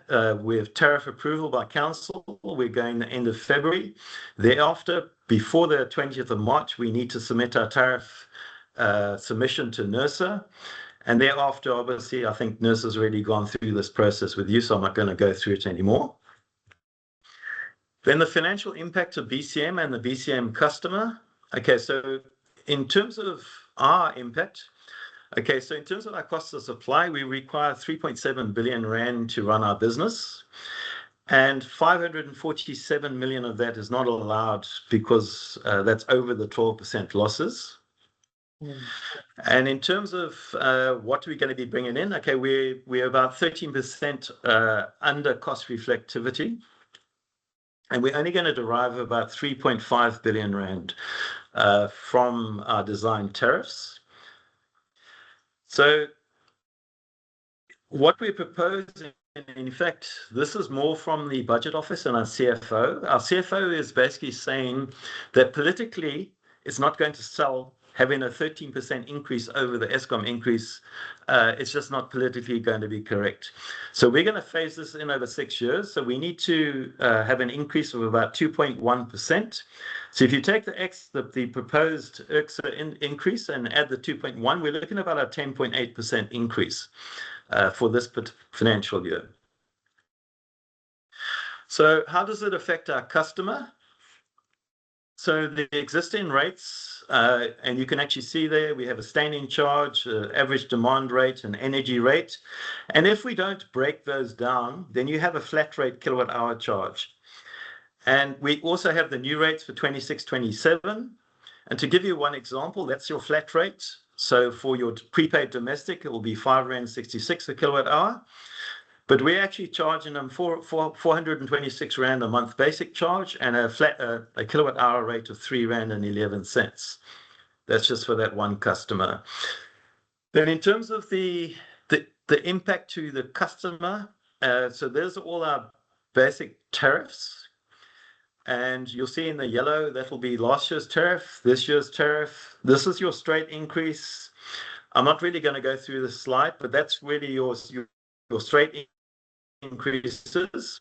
And that's not really what the customer wants to know. The customer really wants to know how is it going to impact them. So I'll just go through the domestic credit meter tariff.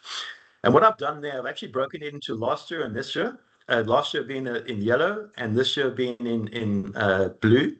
And I've actually got a usage here from 600 to 1,000 kilowatt hour, what they were paying last year, what they were paying this year, the rand impact to them, and the percentage increase. So you can see if they're using 1,000 kilowatt hours a month, then the impact to that customer would be about 8.58%. And what I've done, I've actually done that for all our tariffs. I'm not going to go through all the tariffs. Megan, I'm actually going to stop there if you don't mind. Yeah.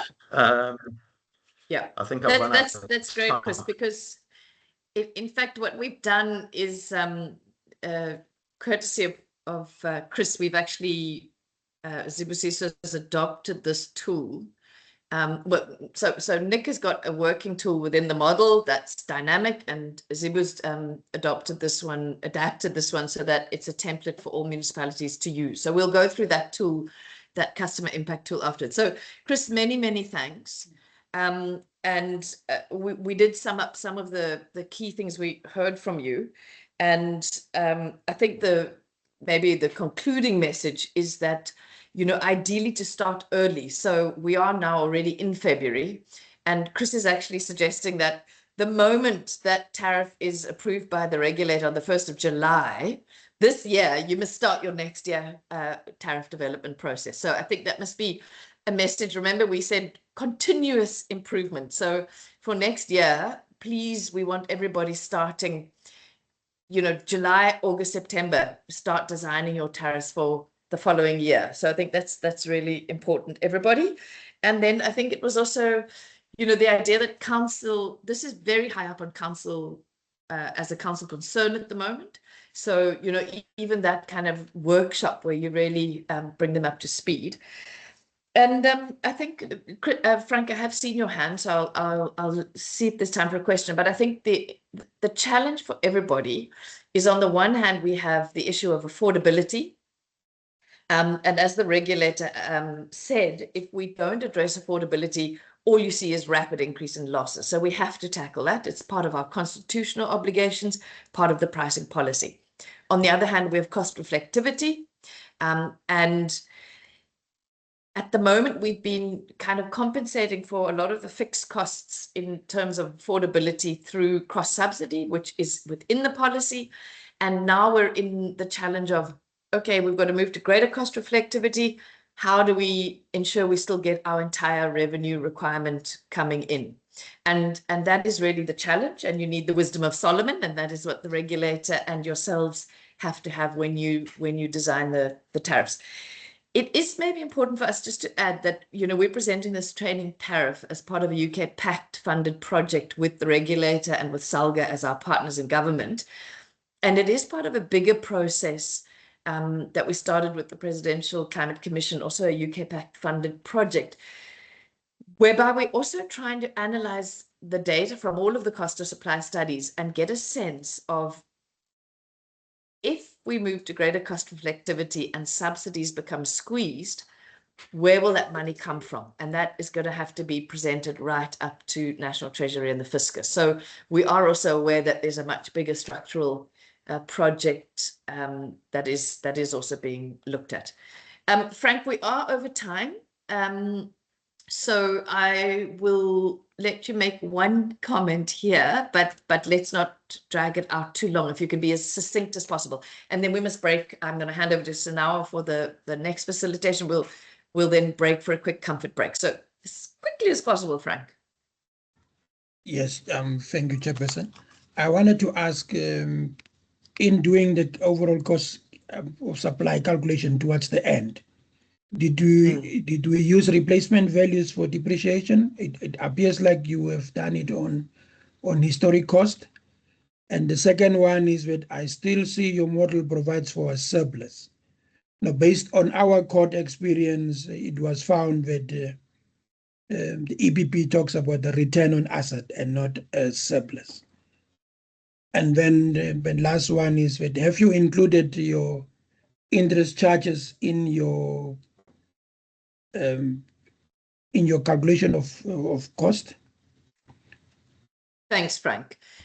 Chris, I'm gonna give you the floor to respond to those, because I think they are quite key questions, and so can everyone just bear with that? And I'm hoping all of you will be interested enough to allow this meeting to run on by about 10 or so minutes at the end, because I think these are key questions to get Chris's response on, and then we're going to move into that tariff impact analysis process. So quite an important process for people to stay connected for. Thanks, Chris.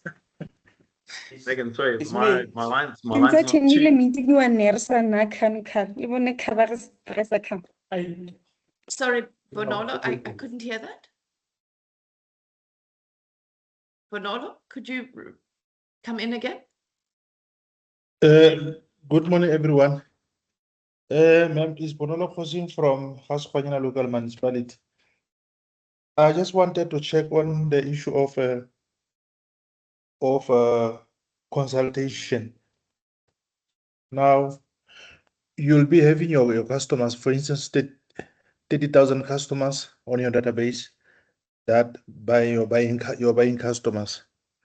Now, when you go and do consultation from NERSA, how many of your customers actually from the 30, a threshold must be able to prove or to say that in register? Yeah. Okay. These people actually were part of the engagement. Bonolo, I'm going to take that question. It came up quite a lot in the opening, and we're going to consolidate these questions and ask the regulator to respond. I think we're not going to put them on the spot now, but we will send regulatory responses to those sorts of questions. Thank you. Chris, you worried about your line being unstable? My line. I didn't get all the questions. Okay. But to speak to Frank, he was talking about a surplus. I heard that. So obviously, in terms of the cost of supply calculation, initially we had about 104% surplus on the cost of supply workings, and after consultation with the CFO and budget office, they wanted to reduce one of the tariffs to our larger power users, being Mercedes-Benz SA, who are one of our key employers in East London.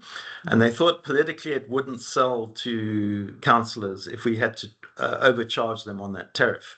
So I reduced that tariff, and the cost of supply came down to, I think it was 90 in the slide, it was like 98%, I think it was, in terms of cost reflectivity. So we're actually not really making a profit. We're still under cost reflectivity, but that's to serve the political will of the council. Then you spoke about assets. Obviously, in terms of the asset register, we use the new asset register values, and our asset register actually depreciated in value. Don't ask me how our finance colleagues depreciated it, but it depreciated from around about 12.5 billion, and it's now sitting around about 9.2 billion, I think it was. So depreciated in value. Then the interest charges. So this is the one I didn't actually, I lost some. So maybe Frank, the interest charges, maybe you can just elaborate. Just were they included? Were they included? Interest on debt, was it included? The interest on debt. Is it interest on debt, Frank? Yes, and I don't know, my questions were actually not missed in a way. Yeah, Maybe Frank, I'm going to clarify. ask. Yeah, I'm going to ask us to hold that one on the surplus versus return on asset in the EPP. And again, I think we'll put that to the regulator and come back with something clearer. Let's not get into a huge debate on that here now, I don't think. And I was just saying he missed my question, and you asked him to answer, so he wasn't answering my questions. But that's all I was saying. Okay. And secondly, ma'am, it is critical that we engage on these kind of things, because we are from court. As in, we haven't lost the court case because we use the word surplus instead of rate of return. Yeah. Okay. And we can't, when we're talking about the updated model versions that don't provide for these things. And the other question was around asset valuation, to say that when you say 9 billion, obviously he's talking about historic cost. EPP is talking about replacement values that need to be used as per NERSA approved methodology. And these are the things that are prescribed by legislation, and if we don't comply with them, it then becomes a legal challenge at the end of the day. So it is, I think I just wanted to clear that because of it, we cannot afford to shy away from these conversations. Yeah, okay, noted. So Frank, I'm really not trying to shy away from it. So let me give Chris one more chance to respond. But all I'm thinking is that I think there's a much deeper and considered response to a lot of those questions. As far as I'm aware, and when I hand over to Sinawa and he opens, I think he can also touch on this. There is a relationship between the EPP and the COS methodology, and there is some pragmatism within that in terms of what people actually have. So if people don't have asset registers, you can't have a methodology that's based on asset registers if they don't exist. So let's look at it. Let's just assure you that we will go into much more depth on those questions. But I think what you're saying is even before that, we need to clarify the terminology, and is it safe to use the terminology of surplus in a public participation when the courts have said it's not okay? So definitely noted. And Chris, if you've got any comments on that going forward? Again, I think you've answered it, and I think Frank's actually answered his question. But yeah, I think he's right, and I think that needs to be taken into consideration, those legal challenges that we have. Yeah. Thank you. So Frank, by no means, I mean, I think really noted, and I think it needs quite a considered response. And I think as a sector, we would then need to communicate that to, you know, everyone on this call. What are the outcomes of that? So by no means shying away, and very much noted. So maybe just to say to people on the call, that will be part of the set of queries put to the regulator, and some response on that. Yeah, hope that's okay, Frank. No, on that note, Frank, it's fine, member. Obviously, if you 9 billion to replacement value of say 36 billion, then it would change as Buffalo City's tariffs considerably. Massively. If we have to be cost reflective. Yeah. So I think that you know, there was this idea about putting something about the COS methodology into the tariff policies. I think that's important, but I think there's also, to some extent, we also need to, and I think this will be the regulator's job, to maybe develop a position paper on some of the elements of the EPP vis-a-vis the COS methodology and the why of it and how they're addressing it, because you may be like court order correct on to not you, Frank, but the courts to say, you know, there has to be this. But if the de facto reality on the ground is that none of the municipalities have got asset registers in place, we've got to work pragmatically with that. So I think the courts also need to be given some clarification on some of the matters, and the regulator should do that. So Frank, we'll definitely engage you in very direct conversation on these details, and I suspect a good way forward might be to get a smaller working group on it. So let's definitely raise that. We'd be very keen to support that as well, if that makes sense to people. And I mean, I think a smaller working group, and then we would certainly communicate to the broader team anything urgent for this year's application, whether it's in wording or, you know, that kind of thing, to make it align to what we've heard from courts. So thanks for that. And I think that's going to be basing on the notion of surplus versus a return on assets. It's on the historic versus replacement used, which method is used. And then lastly, on interest charges. And on interest charges, Frank, just to clarify, are you talking about interest on debt to Eskom? No, interest, I mean, like finance cost. I think the point is that it shouldn't be included because it ought to be part of return on asset. Okay.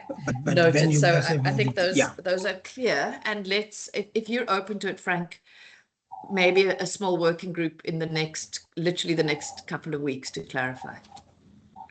Yeah, that would be I don't want to maybe too much of a dialogue. I'm just wanting us to be sure that while we do that, Here we are busy with an update, and we might then miss the opportunity to correct these things because there is court findings on these things. Yeah. Yeah. Okay.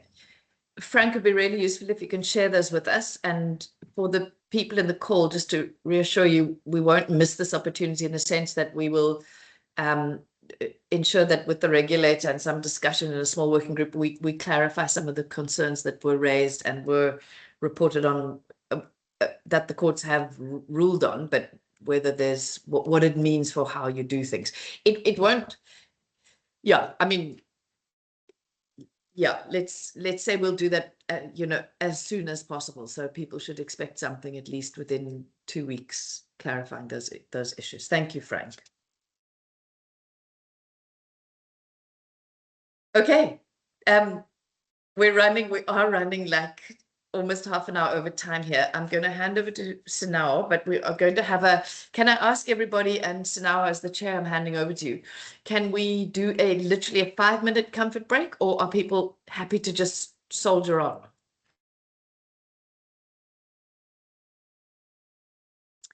Five minutes comfort break.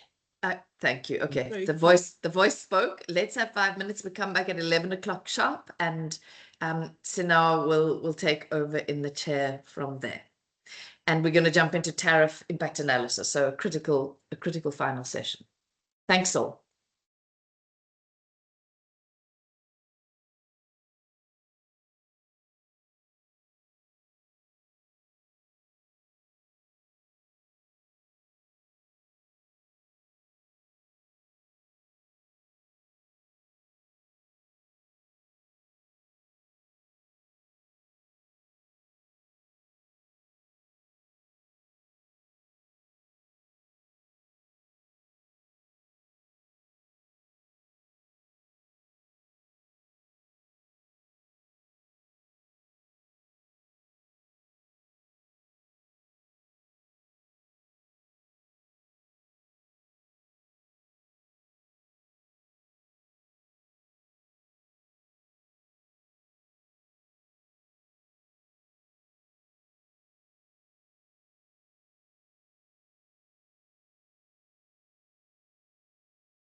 Is it still morning? It's still morning. It's still morning. Good morning. Good morning. Good morning, colleagues. Just a quick one. Nick Sims, please confirm that I am audible. Yes, you are audible, Sino. Excellent. Thank you. Once again, good morning. It's possible that some colleagues on the call might not know who I am, but Sina was Ganilana, and I'm with Sustainable Energy Africa. I've got the task of facilitating the introduction of a new tool. So this new tool, we can call it an extension of our existing cost of supply tool. It's a tariff impact tool, which is very much inspired by the tariff impact tool that Chris Gower introduced earlier on. Before I get into that, I just want to note that, of course, in earlier discussions, I noted that as municipalities, we might find ourselves in court cases for two things: for methodology, right, going back to Frank's comment, and secondly, going back to Chris Gower's presentation, for a public participation process. So I think going into the next submission as a collective, we need to be quite clear about that. And I agree with Megan's approach post this session that we need to convene and try to address all the matters that we weren't able to address in the session. So just giving comfort that if there are any gaps, we'll deal with those. All right. So earlier on, Nick Sims presented how one would go about updating their cost of supply study. So the assumption here is that all of us go and watch Nick's videos, we populate the spreadsheet, then we have a cost of supply study. Mr. Siabonga, please mute yourself. Then we have a cost of supply study, right? And our cost of supply study is going to give us outputs, right? So the outputs will be how much it costs us to supply each customer class or each customer category, right? So it's going to tell us what are the fixed costs. It's going to tell us what are the demand-related costs. It's going to tell us what are the energy-related costs, right? Per tariff class or per tariff category. Then it's going to tell us what is the increase we require to inform the next year's tariffs, right? So what is the increase to reach cost effectivity? And most of the time, I think most of us here, we know that our current tariffs are massively undercharging. So that number will most likely be high. And as a municipality, we'll have to settle with a percentage that is palatable, right? To ourselves, for our sustainability, but also for our customers. Right. So once we come to this palatable percentage increase to our existing tariffs for the next financial year, we need to do what Chris Gower showed. We need to have an assessment of what the impact of that percentage increase will have on the different customers, the different tariff classes or different customer categories, however you want to call it. So then Nick Sims and Zibu are going to show us, first Nick Sims is going to show us within our current model, how do we look at the impact of a tariff on a particular customer? And then Zibu Siso, which maybe most colleagues haven't met, is going to also introduce himself, but is also a colleague of ours, who's then taken Chris Gower's presentation, Chris Gower's spreadsheet, and also done a bit of assessment there, and that's the spreadsheet that we'll share with all municipalities to also assess their own tariff impacts. But there are key things, before I give over to you, Nick, but there are key things when we are looking at a tariff and its impact, right? We want to know what the impact is on the customer themselves, right? So just like how Chris Kawa was showing, as you use more electricity, how much am I paying as a customer, right? Which is fair, great.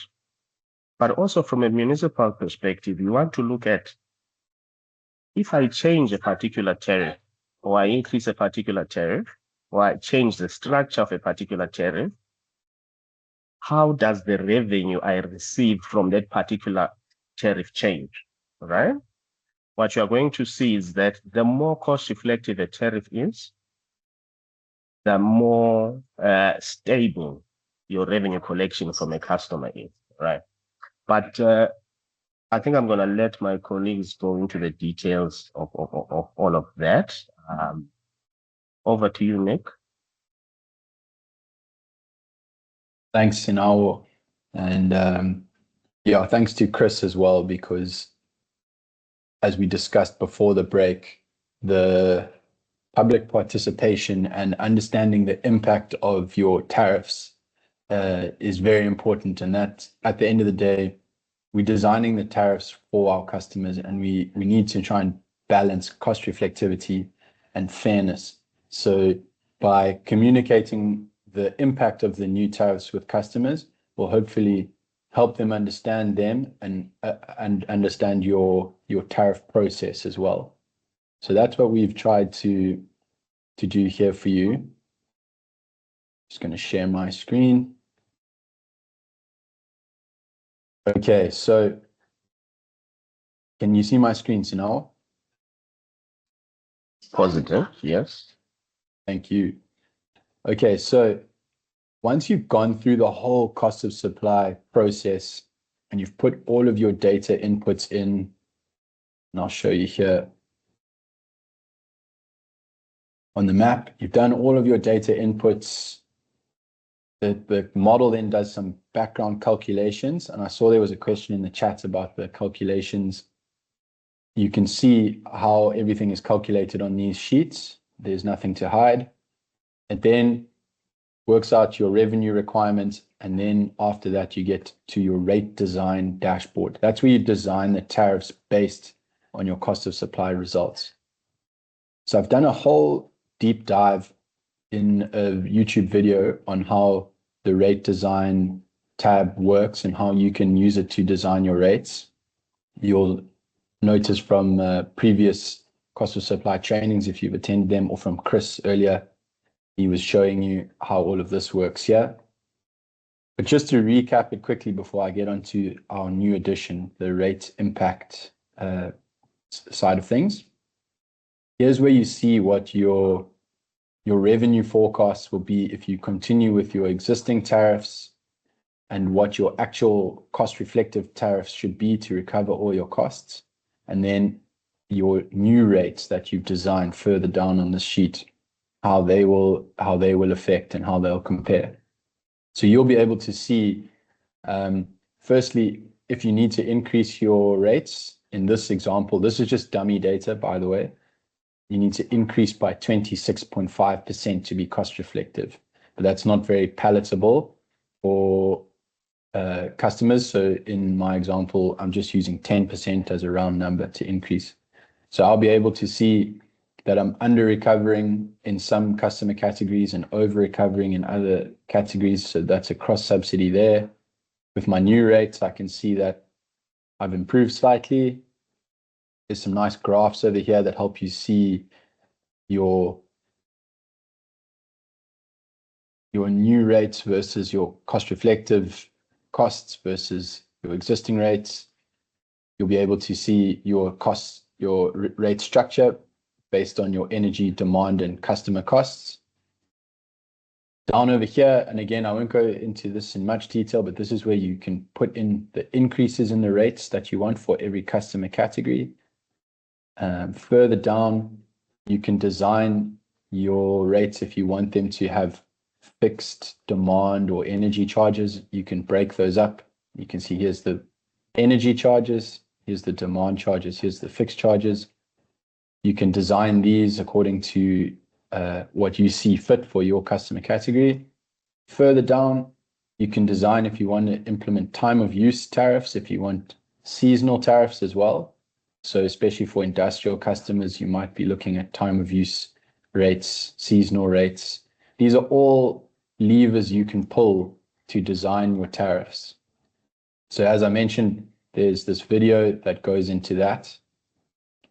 But all that to say is that once you've gone through the tariff design process, you can then see your tariffs here on this tariff schedule year 2. It's the tab after the rate design dashboard.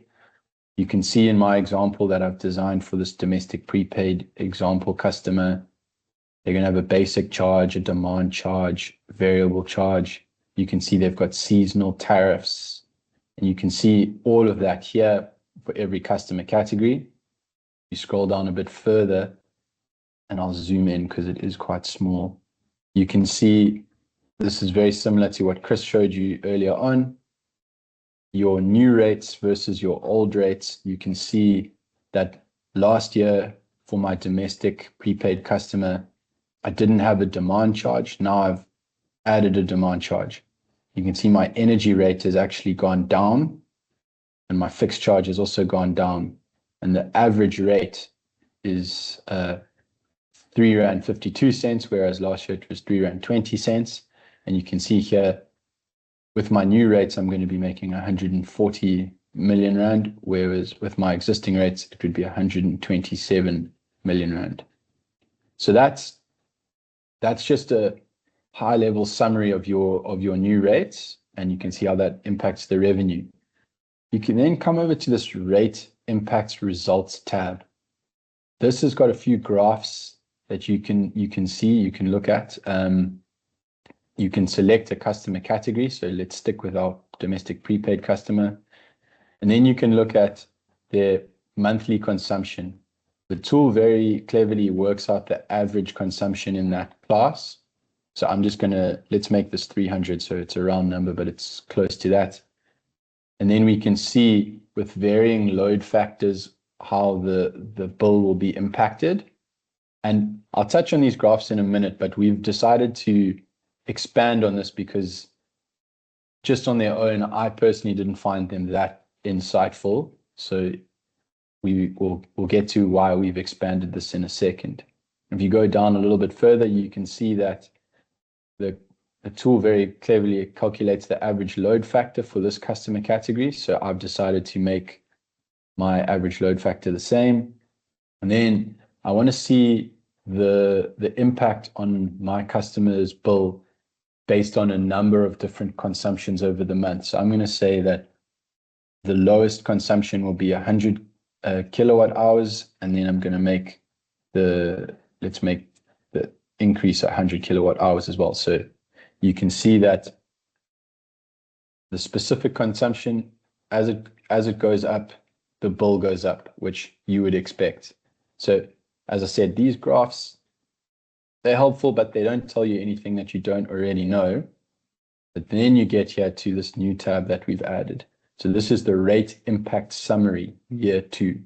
And just to recap, year 2 means next year. So we're designing rates for next year. So that's what we're looking at here. So now that I've designed my new tariffs, you'll see that this is the same structure as in the tariff schedule. You can see the new charges, the existing charges based on your changes that you've made. You can see the difference in the rates. So the average rate from last year compared to this year has increased by 32 cents per kilowatt hour on average. And that is the equivalent of 10% increase, which we would know because we set it to 10% over here. It then again shows you the difference in the revenue. As you go down, and this is what's quite useful, this is where you can look at how your individual customer groups will be affected by the new rates. So just to show you how it works, you don't input any data in here. You can see these are all formulas that are pulling through. You want to change this, you click on the link, and it'll take you here so you can change it to whatever kind of customer you want. Let's put it back at domestic prepaid. You'll see if I wanted to change the start consumption, I could, but I'm going to leave it. Got the load factor there and then the average demand. And now you can see, and just remember that these were pretend rates. So it's obviously a bit unrealistic to have a negative 200 kilowatt hour consumption. Hopefully no one's got meters spinning backwards. We know that happens in some places. So let's say I want to start a little bit higher. So let's say I'm going to say 300 here. Oh no, excuse me a second. I've got the wrong one open here.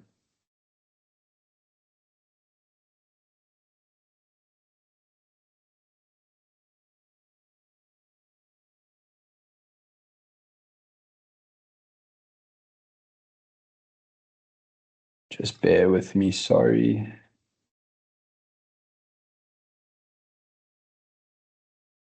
So while you open it, can I explain something quickly? Yes, you can. Thanks.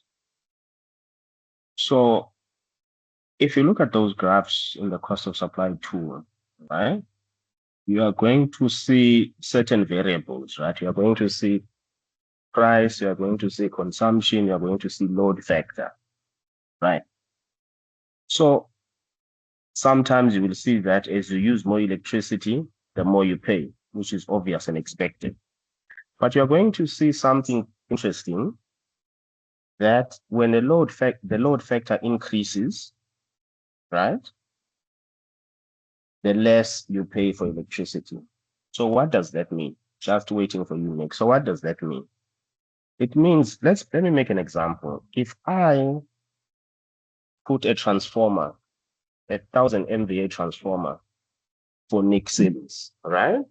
He's supposed to pay for that transformer, regardless of his utilization of that transformer. So maybe he may use a third of the capacity that I've allocated to him, but he still needs to pay for the full price of the transformer. Then you come to me, right? Maybe I use 2/3 of the transformer capacity, right? I still need to pay for the same transformer size as Nick Sims, but luckily on my side, I use more of the transformer. So that's why you will see the graph has what? An inverse relationship. So I'm just giving context to those graphs that you see on the tool. All right, don't be alarmed. They speak to us, they tell us something about the tariffs. So yeah, back to you, Nick.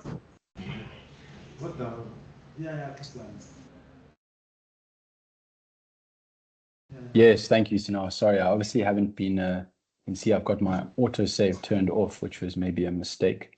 But yes, we're back. So you can see here, and I'll just show you how it works. Let's say I make this 400 kilowatt hours.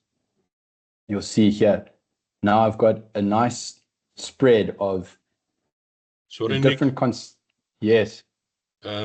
We can't. I do not know if the other guys. We can't see your presentation. Okay. Let me stop. I can see it, but if you could make it a bit bigger as well, Nick.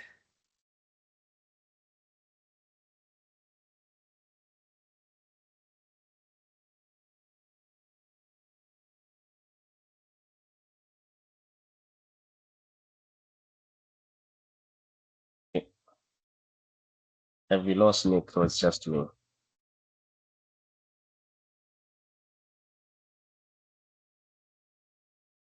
Megan, are you able to?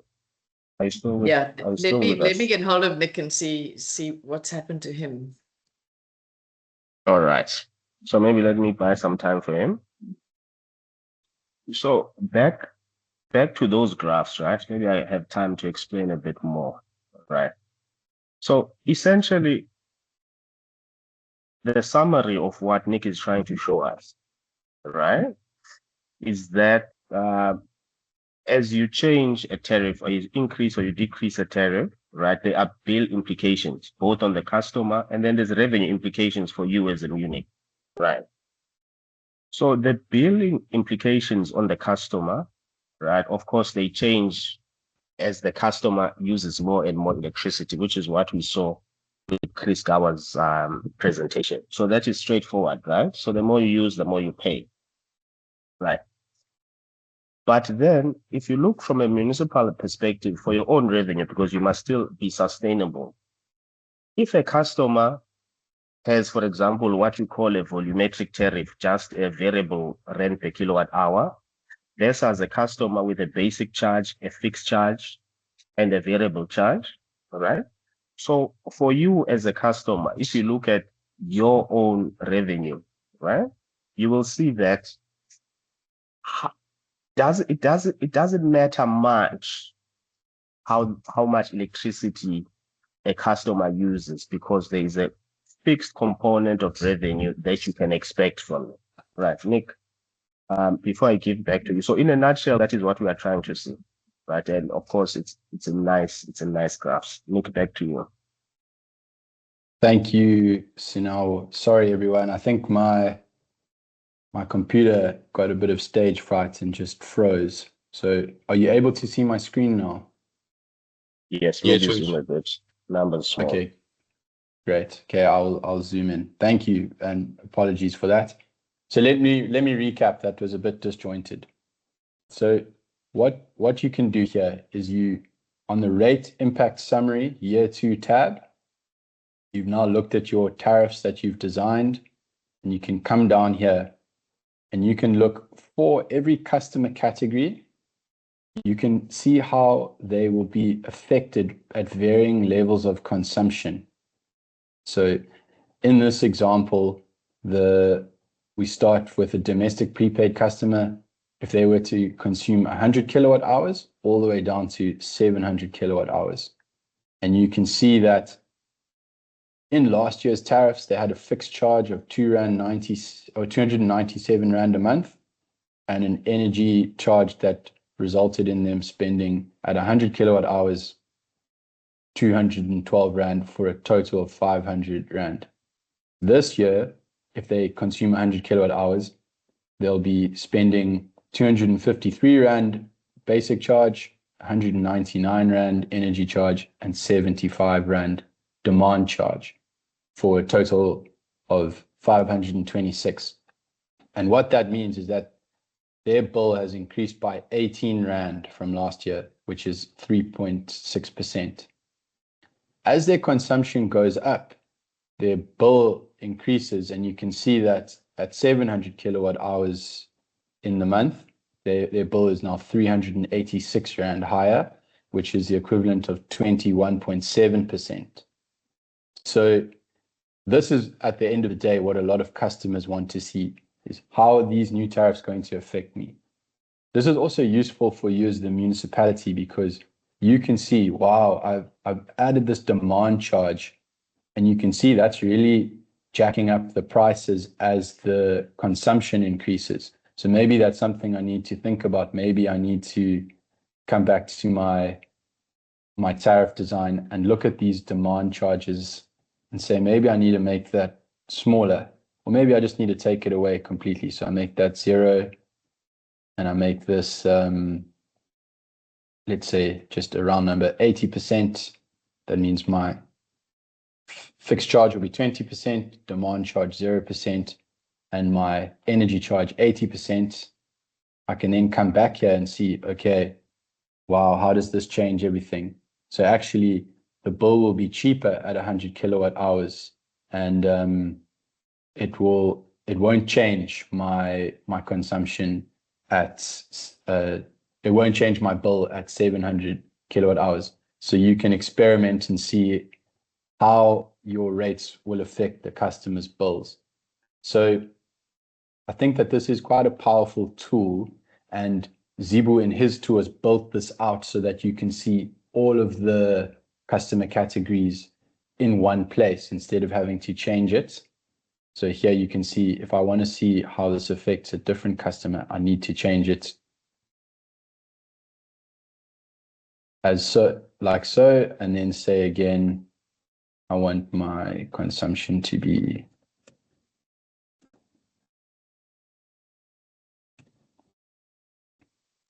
and then I can take a look and see how my charges have affected the industrial customer. So this is a nice way to play around with your tariffs and to see how they affect your customer. And as I mentioned, we have a video on the rate design, but we also have a video on how to play around with this tool. So what we're going to do is save the recording for you, but we're also going to have this video ready for you. You can see it's already got 13 views. And that just allows you to design your tariffs with your customer in mind. And then when you go to consultation and public participation, you already have an idea of how your customers will be affected. So that's just a basic overview of this new addition to the tool, and we hope that you like it and find it useful. And with that, I'm going to hand over to Sinawo. Thank you so much, Nick. I think colleagues, the video that we shared on the chat and also Nick has pointed out too, goes into details on how to do tariff design on the model, right? Because that's the first step, right? After you've gotten your results, you need to do tariff design.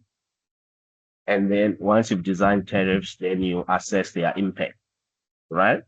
And then tariff design, we always say it's an art, right? But there is logic to the art, right? So that's where then the graphs come in, right? So the graphs then will tell us how our bill or how our tariffs affect our customers as they use more and more and more in comparison to previous years, right? So what Nick has started here is just to show us that there's logic to the art. And of course, we're going to move to Zibu now, who will show us in detail how Chris Gawa's model looks like and how we can apply it to our own municipalities. Zibu, so are you around? Thanks, Nick. Thank you. Thank you, Snow. Good afternoon to the colleagues. Maybe let me just check if I am audible. Yep, you are, sir. All right. Thank you for that confirmation. And let me check also if you can see my screen that I'm sharing. Yep, we can see Google. So I think we've gone through this, but we'll just go through it again. If you go to the site sseg.org.za, and then here under tariff and revenue impacts, then you go to the cost of supply studies tab, and you click on it. There is this tool right here called the tariff impact tool. So this tool is a complementary tool to what maybe Nick just presented now. It is a standalone tool, and I think the concept behind it is that it should be able to give you what the tariff impacts is across all of your tariff categories, a bird's eye view. So if you just click on it, it's going to download somewhere. So I'm just going to open it, and then I'll step you through it. Let's just say enable editing in case you want to key in something. So as my colleagues have mentioned, this tool very much rests on what Buffalo City did for their tariff impact analysis. So we've taken it and we've given it a facelift that makes it quite similar to your COS tool, so that you have the feel that it's one thing, because it's quite complementary to the COS main model. As you can see here, maybe let me just go through it step by step. The first thing is you need to type in whichever years that you're working with. So for example, let's say if it's 25 to 26 and then 26 to 27, just type it in there. So for demonstration purposes, I'm going to make this year 1. It seems my computer is also deciding not to respond. All right, there we go. Let's just make that year 1. As you can see, it changes on all your tables and in all your graphs. So you can use this again and again whenever it's necessary. All right, so we have our year 1 and our year 2. So our year 1 is our existing tariffs, and our year 2 is the tariffs that we are planning for, right, that will kick off in the following financial year. There's a big note here, something very important. You populate this tariff tool using the rates for year 1 and year 2 from the tariff schedule year 2 worksheet of your populated cost tool. And I think to emphasize here, you don't design tariffs in this tool. It's not what it's for. This tool is just to help you to see how your tariff impacts your customers. So the information that you feed into here needs to come from a model, a cost model that you have already done, right? So I'm going to show maybe the cost tool here. And this is the tariff schedule year 2 or tariff schedule. I don't know how you pronounce it. You can decide. So from tariff schedule year 2, this from row 47, this table going downwards, this is where we get the values that we feed into our comparison or tariff impact tool. So you have your runs per month, your run per kVA per month, your cents per kilowatt hour, or if everything is just flat, then your total average for your year 2 and also for your year 1. So you open this on the side and you pick up all of these values for all your tariffs, and then you go and populate it in our tariff comparison tool. So moving into it, from a bird's eye view, these are all the tariffs that you have in your municipality. We have made space for about 13 or so tariffs, and everything that is here, maybe let me emphasize, is pretty much editable. You are free to do this in whatever way fits you. I think many different municipalities have different tariff names and, different number of tariffs under whatever category. So take it as it is and make it your own. This template is just to give you a basic guide, but you're free to edit it however you want. So starting on the left, there are these gray cells here that are classified into domestic tariffs, your small power users, and your large power users. This, in essence, is a suggestive guide wherein you can place particular tariffs.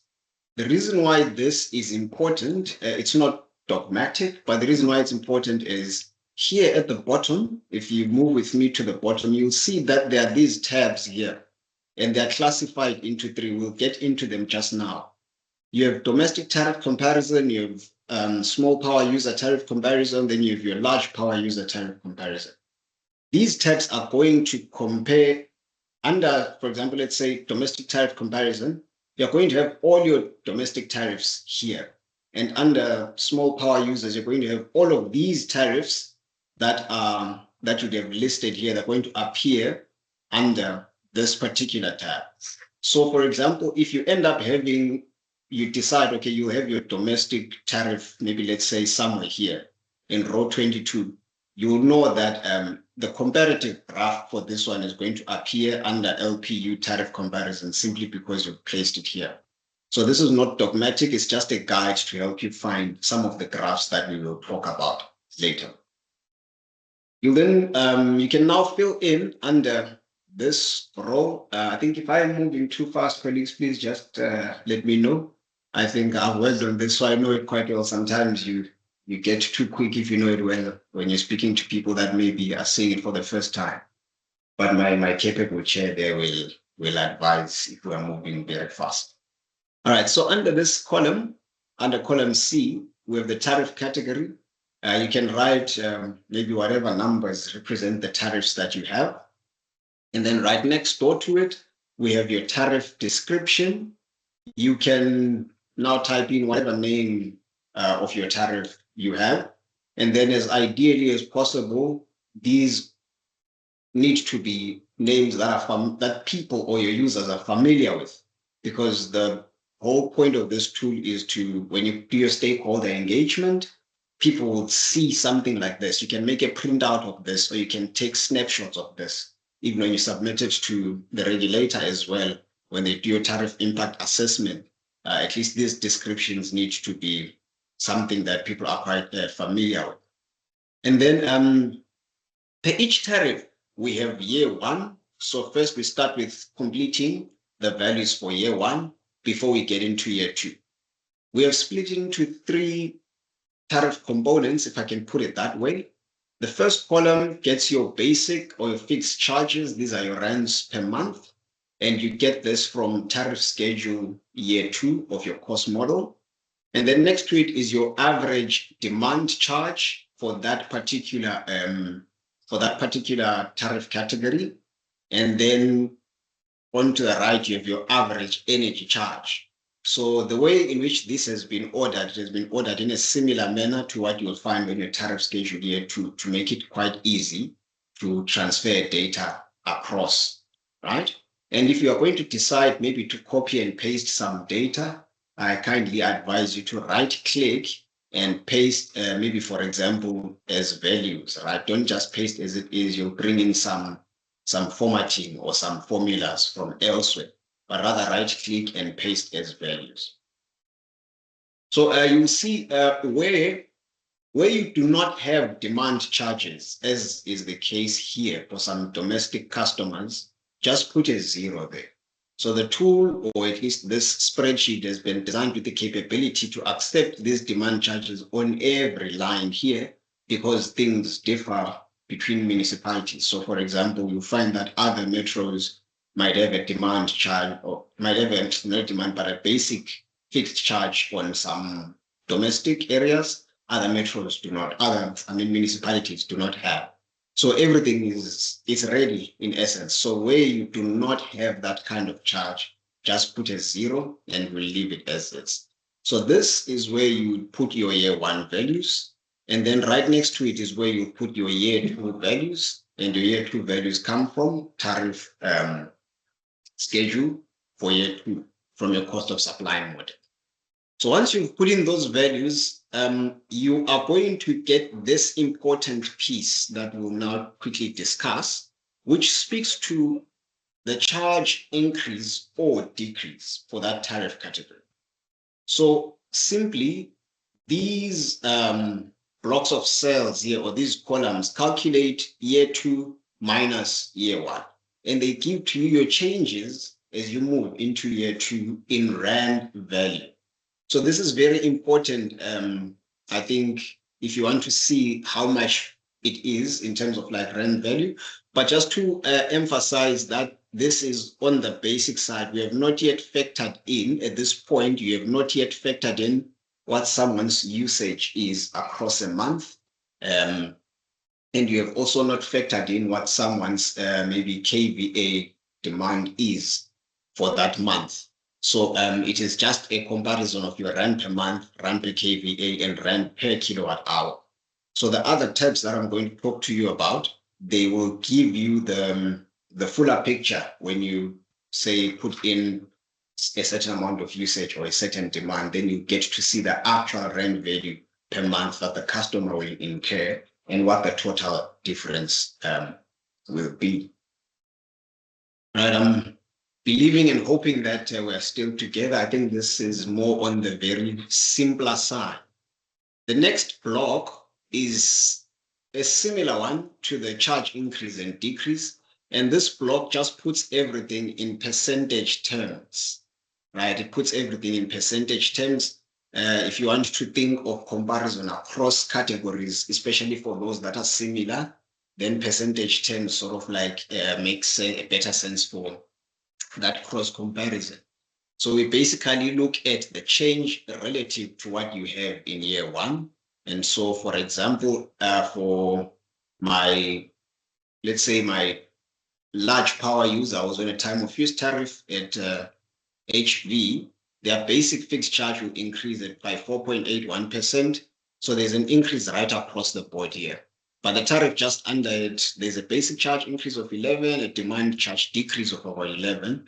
and an energy change of 0.76%. So this is just to demonstrate the kind of outputs that you would get from the tool. And just to say as well that this is not reflective of any data from anywhere. This is just thumb-sucked data from my imaginary well-performing unique. There's a graph at the bottom here that I'll just draw your attention to. And what this graph does is it simply gives you a visual of where there's an increase and in which category there is a decrease. And we have about 3 colors. So you are free to change this into any visual, to suit your visual tastes. It's perfectly editable. But we have your basic fixed charge in blue, and your demand charge in orange, and your energy charge in a light gray. As you can see, for certain specific tariffs, for example, let's look at the prepaid indigent. There is no change in the basic fixed charge or demand charge because they don't have that. There's only a decrease in the energy charge, right? And then there's an increase for the credit indigent. But this gives you a full picture from the top of how each category is doing, what decreased and what is increasing, and also by how much in percentage terms.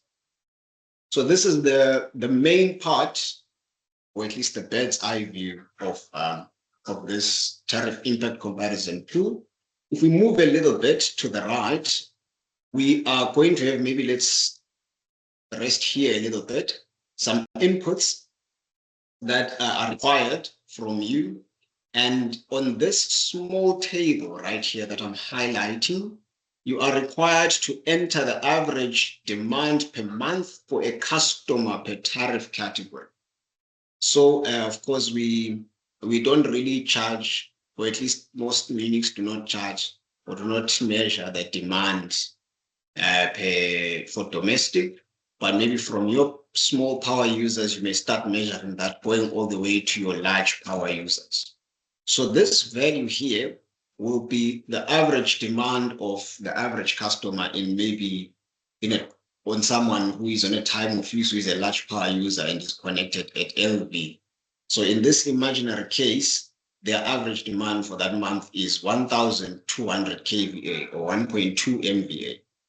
So these values are important because they will give you the precise, or at least the expected rent cost per month for someone who is in that category. Because this tool also allows you, similar to what Nick showed you on the main cost of supply model, you can also here choose a very specific customer and key in their details and then get what their percentage difference would be and what their monthly bill will be in year 2 and also in year 1. So these values here that go under the total monthly demand kVA per customer are very important. They are useful for calculating what the charge will be for a single customer, but they're also useful for the graphs that we will see later on when you want to see how things change per specific consumption or per specific demand. All right. So under the single customer tariff impact calculator, you can just click on a drop down and you'll see there is a number of tariffs that you can select here. You can find, let's say, someone who is from a prepaid domestic. And as you can see, you can enter actually on the second line, their average kilowatt hour usage per month. So they are prepaid domestic. So let's say maybe they use something like 400 kilowatt hours. And then you get their average demand is 0, of course, because we are not charging them anything here. But let's say we did charge them 10. I'm just demonstrating how some of these things work. So I'm just going to write 10 there. So it will come in there, right? But for now, we don't charge them anything. So we'll just leave it as 0. So you have your year 2 monthly bill, which will be 1,665, and then their year 1 is 1,675. You'll see that the percentage differences, their tariff decreased by about 1%. Right? This is what they'll pay in year 2 on average per month and in year 1. So if I just put, let's say I put a demand here of 10, obviously this doesn't change. Why? Because back here for our prepaid domestic customer, we said we do not charge anything on the average demand charge. So that's why, regardless of the demand that we put in here, it's not factored into this calculation. All right. So I believe, colleagues, that I'm hoping that it is intuitive, but also not to be too flustered or worried about it. We'll make a long video that goes through the entire tool step by step. And so this is the first sheet, and we are done with it. We're going to move now into some domestic tariff comparison. So if you click on here, you are going to see a number of nice graphs. You might want to zoom into some of them. I will do so just now, but I just wanted to zoom out to give you a broader picture of what is happening here. We'll go into them maybe we'll just cover one in detail and then go through the other ones as well.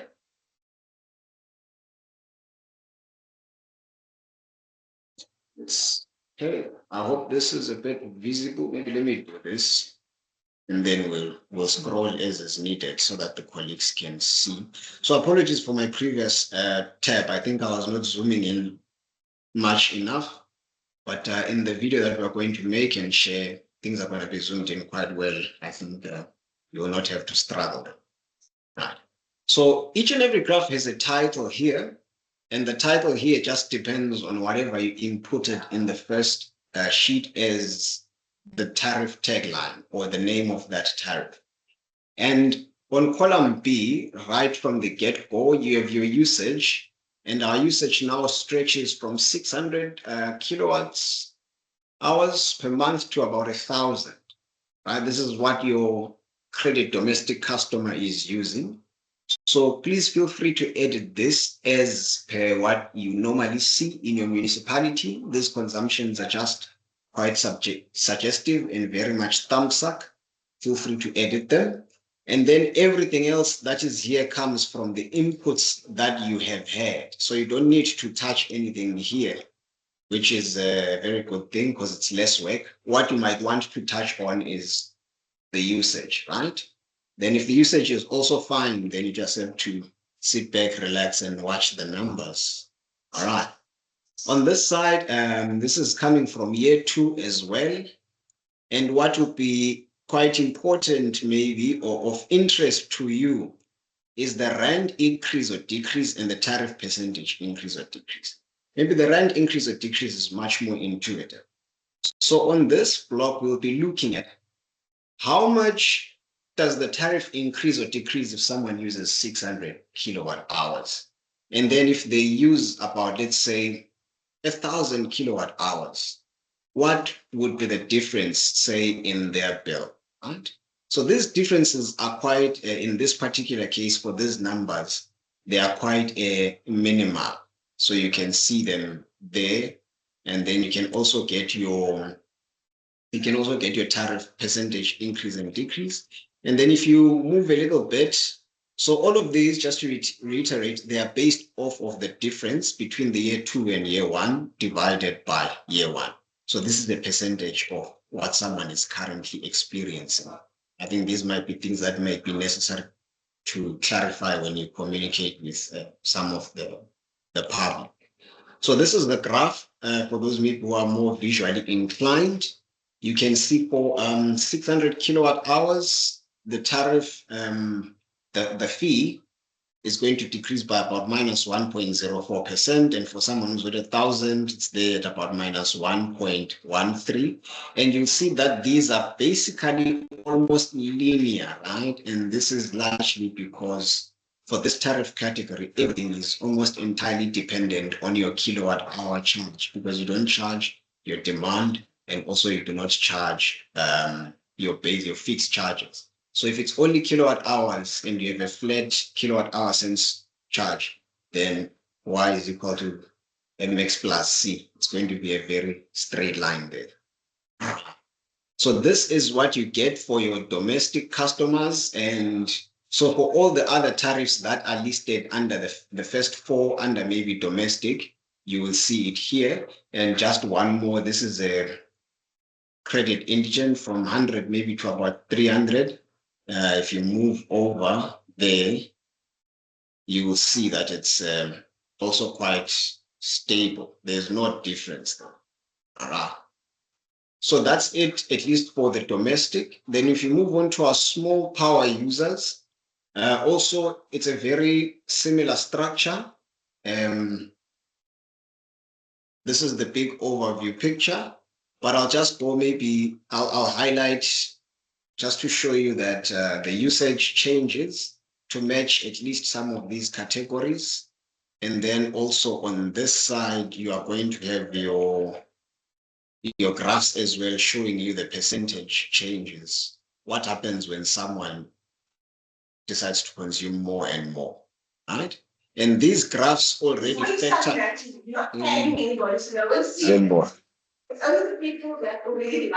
This is. I see we have a question. I'm thinking we don't have time, but I'm thinking let's take it so that we pause a bit, and then we continue. All right, no, thank you so much, Chair. Maybe the question can go. Yeah. See ya, over to you. All right, thank you. Good day, colleagues. I'm Sebong Osbego from Hlatuza Municipality. Just a quick question on the results, because municipalities will have different strategies. You may find that the results are suggesting that you increase, for instance, your domestic tariffs, let's say by 15%, and then your business, let's say by 5%. But knowing that you've got this cross-subsidization in mind and obviously trying to protect your domestic customers. So will it now be a problem to say, while we understand that there should be a 15% increase, but you can only apply 2% increase for domestic customers. And then on the other side, where on the business where there was a suggestion of 5%, and then you increase it by 7%, will that be an issue when the COS is being analyzed? Thanks. Thank you, Sia. You want to take that, Zebo? So, please take it. Somehow I was removed from the meeting, so I didn't get the full context of it. Okay, no problem. I think the question here is that in some customer categories, especially your low income, right, you may not necessarily be able to apply high percentage increases, even though the science or the model informs us that we should, right? And which is the opposite, maybe in a much larger customer where we are able to apply maybe slightly higher increases, right, as informed by the cost of supply study. So the question is, are you then able to apply maybe a smaller increase on the residential or the low income and a much higher one, right? And the answer there is, when you watch the tariff design video on YouTube, you are going to see that is part of the tariff design process, where you apply different percentage increases based on, of course, certain limiting factors such as affordability in the small customer class, right? Once you've done that, what the model will do is it's going to then provide a harmonized increase, considering all those different increases that you apply across various categories. Then it's going to give you a harmonized percentage increase. So we can call it, simply speaking, an average across, which is then something that you then come back and apply to your existing tariffs for the next financial year. That's how the model works. I'm right, Nick, right? Nick, are you here? Am I right? All right. Yes, sorry, I was muted. You are right. Cool. Zebo, back to you, sir. All right. Thanks, Chair. I think actually we are effectively done. I think with this tool, everything else is just a repeat of the same with different numbers. So I'm happy for us to take any questions or even go to to the conclusion. Excellent. Excellent. Thank you, Zibu. I want us to firstly, without you leaving the stage, right? I want us to maybe reiterate. If we open the model, we populate it, right? We are going to see different kinds of graphs, right? And most likely, depending on a different customer class or category, this is how the graph might look like and what that means. I think maybe just do that for our colleagues quickly, just to say, okay, if it's a graph that is linear, like you said, it means that the tariff itself is the rent per kilowatt hour, so it's fine. If it is not linear, it's maybe a bit more flat, it means such and such, so that we are able to then interpret what we are seeing, you know. All right, thank you. All right, thank you. Just by pointing out those graphs in your spreadsheet.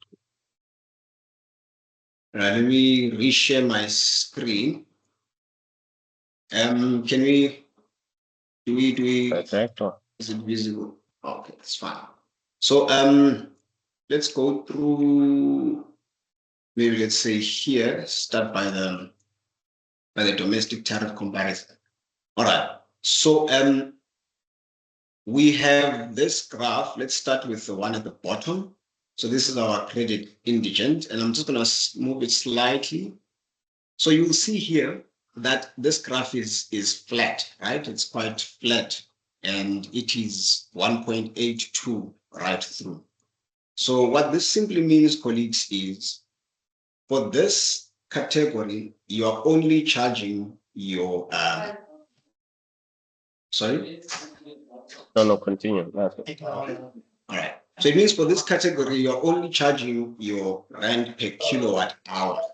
So if your rent per kilowatt hour, the difference between I'm just getting some feedback. I think there's people in. Oh. Okay.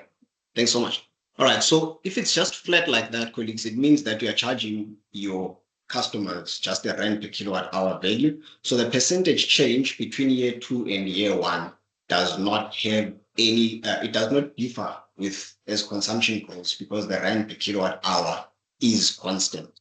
That's why we see it being flat like this.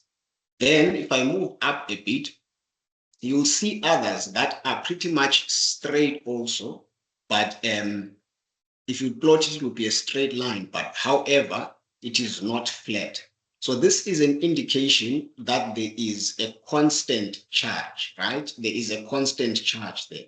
So if you look at, maybe let's take 1A, credit domestic comparison, there is indeed a fixed charge. Here, the fixed charge is 59.9, and then the fixed charge again, this side is just 65.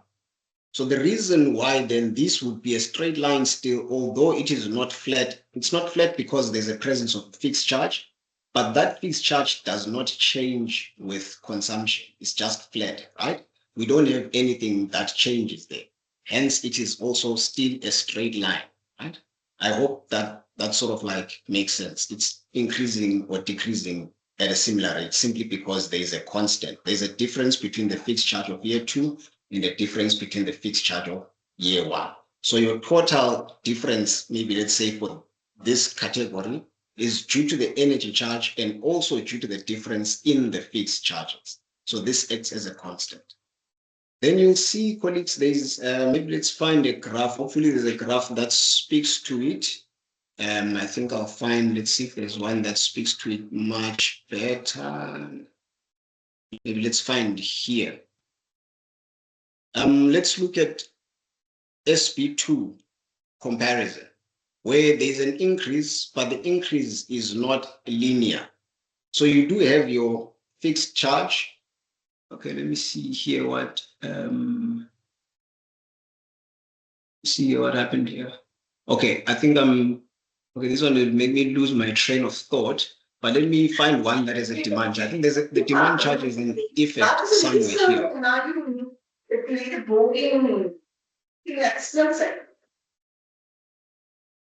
But okay. But Zebu, essentially, no, I just wanted us to really, yes, it's important, of course, to complete the revenue impact assessment tool, but it's mostly used for communication purposes, right, with our stakeholders. And firstly, to communicate effectively, we must have understanding of what we are seeing, as municipalities. So the graphs themselves, like you say, the shape will change depending on certain variables, right? Depending on whether there's a fixed demand charge or not, whether the demand charge or fixed charge change over time. So we may see different graphs depending on the different relationships between the different variables. So I just wanted that because we are ultimately going to then communicate to our stakeholders. We should have some answers for this question. Are there any questions for Uzbusish? Are there any questions? How much use have been using? Okay, I see there's a couple of key questions in the chat. I think Charles and Chris are asking pretty much the same or similar questions. So this is regarding the incorporation of the time of use comparison.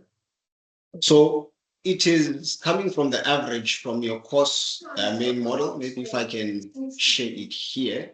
This is where you would have so it is sort of like averaged, right? We're talking about the average energy rate for your time of use. So the model sort of calculates the average right across all of those time of use periods. So it makes it much simpler to take it from here and then plop it into our into the tariff comparison tool. Of course, I think you can separate it. I think if you want to get it into a more granular state, you'll be able to separate it. Although that would be a much longer process because you have to now factor in your off-peak, your peak, and also whatever the consumption is for all those three different times. So, but I think it's much easier. And also I think for a sense of what the overall effect is going to be on your customers to take the average energy rate from your tariff schedule tool, which sort of already, even in a time of use, gives you that overview picture. But you're happy, I mean, you're free to sort of like break it down if I think your needs would need you to go to that level of granularity.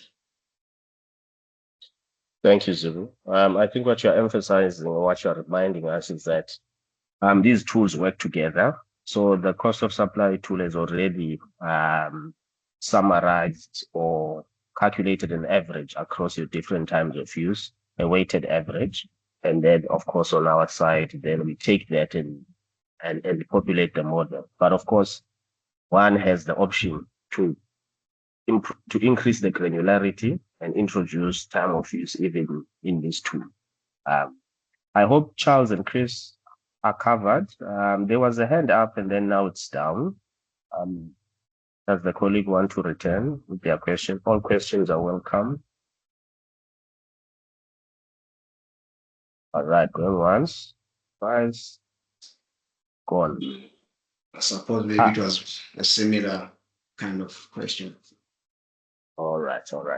And then on the chat, most questions have been covered. Nick, do you want to touch on, there's a question on the chat around the ESCOM account reader. Do you want to touch on that quickly? I know it's part of our material on the cost of supply website. Thanks. I think if I read it, was it Chris's question? In a future iteration of the tool to include the account reader in the cost of supply tool. And I agree that would be very helpful. And I think we'll engage with Ricardo, the developers of the tool, on possibly including that. We're always looking to improve the tool, but for the time being, it sits outside the cost of supply tool. But yeah, in the future, hopefully we can combine them. Excellent. So the interim measure, of course, is that colleagues can go onto that link and access the account reader, which is separate from the tool, and use it. But yeah, Abakulu CCFO, is it compulsory the LPU gets charged on basis of time of use compared to block tariff structure. So now we are getting into tariff design discussion. You want to take that, Zibu, or must I do it? You can have a shot at it. Cool. Just a quick one. So all tariffs incur energy costs at time of use, all of them, all customers do, right? If you look at our bulk, if you look at our bulk purchases, Munich Flex, the energy charges are in time of use, right? So essentially, then your costs for energy are in time of use for each and every customer. So now the best way to charge tariffs to customers is time of use. Let's start there. But then you must introduce practicality into tariff setting. Practicality in tariff setting, you must consider various things. Of course, we consider affordability. That is why cross subsidies are there. Sometimes in our municipalities, we may want to propose to encourage economic activity. Therefore, tariffs for our economic class may be in a certain way. But sometimes we have limitations which are physical, such as metering, for example.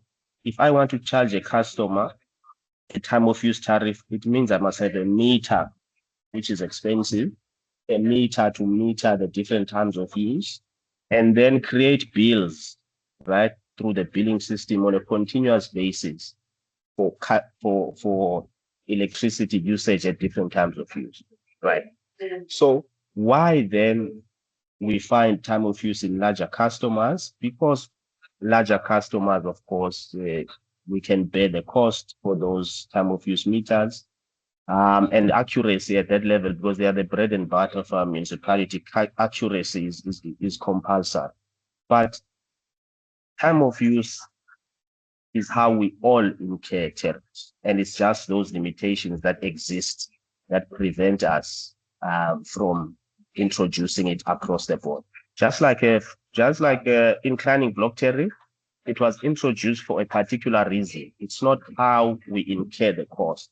It was a tariff signal of some sort to stop smaller customers from excessive usage of electricity. So now that is the art of tariff design. I hope I've answered that. Colleagues, I'm supposed to be a timekeeper, and we are almost 10 minutes over time. I think I want to call Megan back to close for us, but I will close this session. Thank you so much to Zibu and Nick. I think what you've shown us really. And I wanted to also just say that there was an earlier question by Tandeka around creation of new tariffs. So Chris was saying, when you're responsive to your customers, you know, you can create a pensioner tariff, etc. And I think I wanted to just respond, Tandeka, to say, first of all, cost of supply is always in your mind separated out from tariffs. It does not produce tariffs. It produces the costing blocks for that customer category. When you do something like a pensioner tariff, it should always be based off the same cost of supply for that customer group. And then it might be a policy thing that says a 10% reduction or something like that. So in essence, you should stick to the main tariff categories. They kind of reflect the costing categories. And then it should be a policy decision off that for a certain amount of subsidy. And it can be subsidy outward or subsidy inward. So just to keep that in mind. Otherwise, I think to say to everybody on the call, well done for hanging in.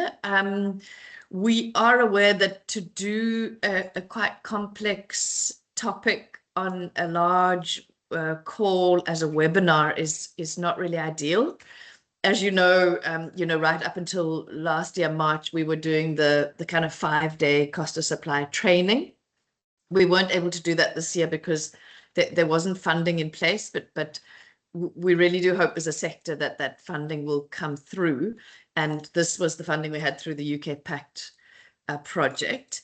So I think it's better than nothing. And what Nick was saying is so important. Trust those Loom videos. I still see people in the chat saying, please send me the model. Where can I get this? Please go to the website. It really is a guide. It's got all of the resources. And if you are systematic, that should take you through the costing process and then onto the tool use in terms of tariff impact analysis. So go as steadily and systematically through that as possible. When you hit a snag or you are confused, please then contact the help desk. But don't come running first to the help desk, because there's 167 licensed distributors.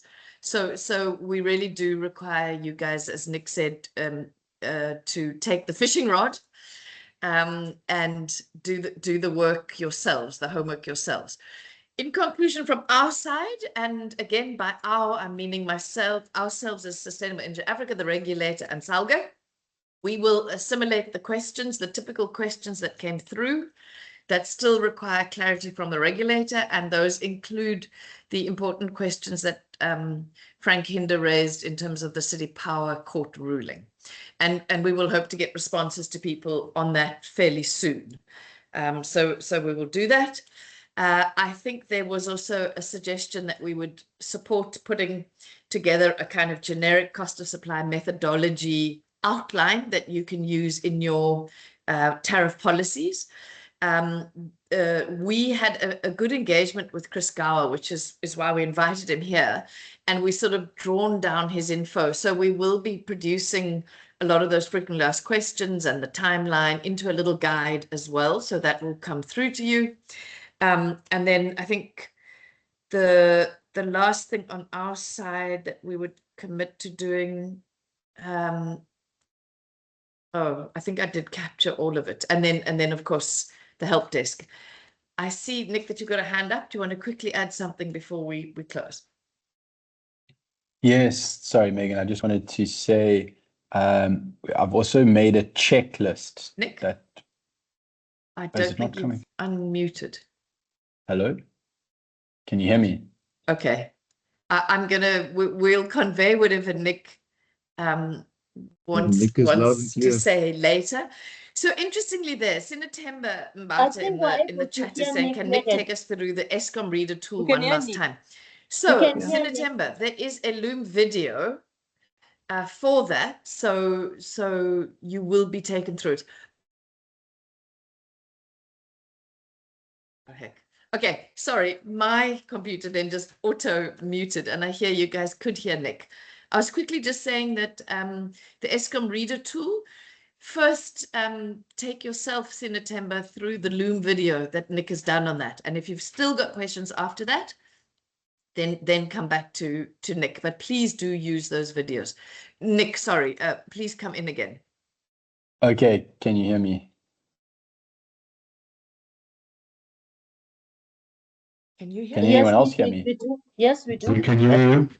Okay, thank you. So that's good to know. I just wanted to let everyone know as well that I've made a checklist that's just very simple, step by step, that you can use to follow along as well while using the videos and all the other tools, and it tells you where you can get everything. So once we conclude the meeting, maybe later today or tomorrow, we will send out all of the resources that we had in the meeting, including the checklist. So you don't need to worry if you couldn't follow along today.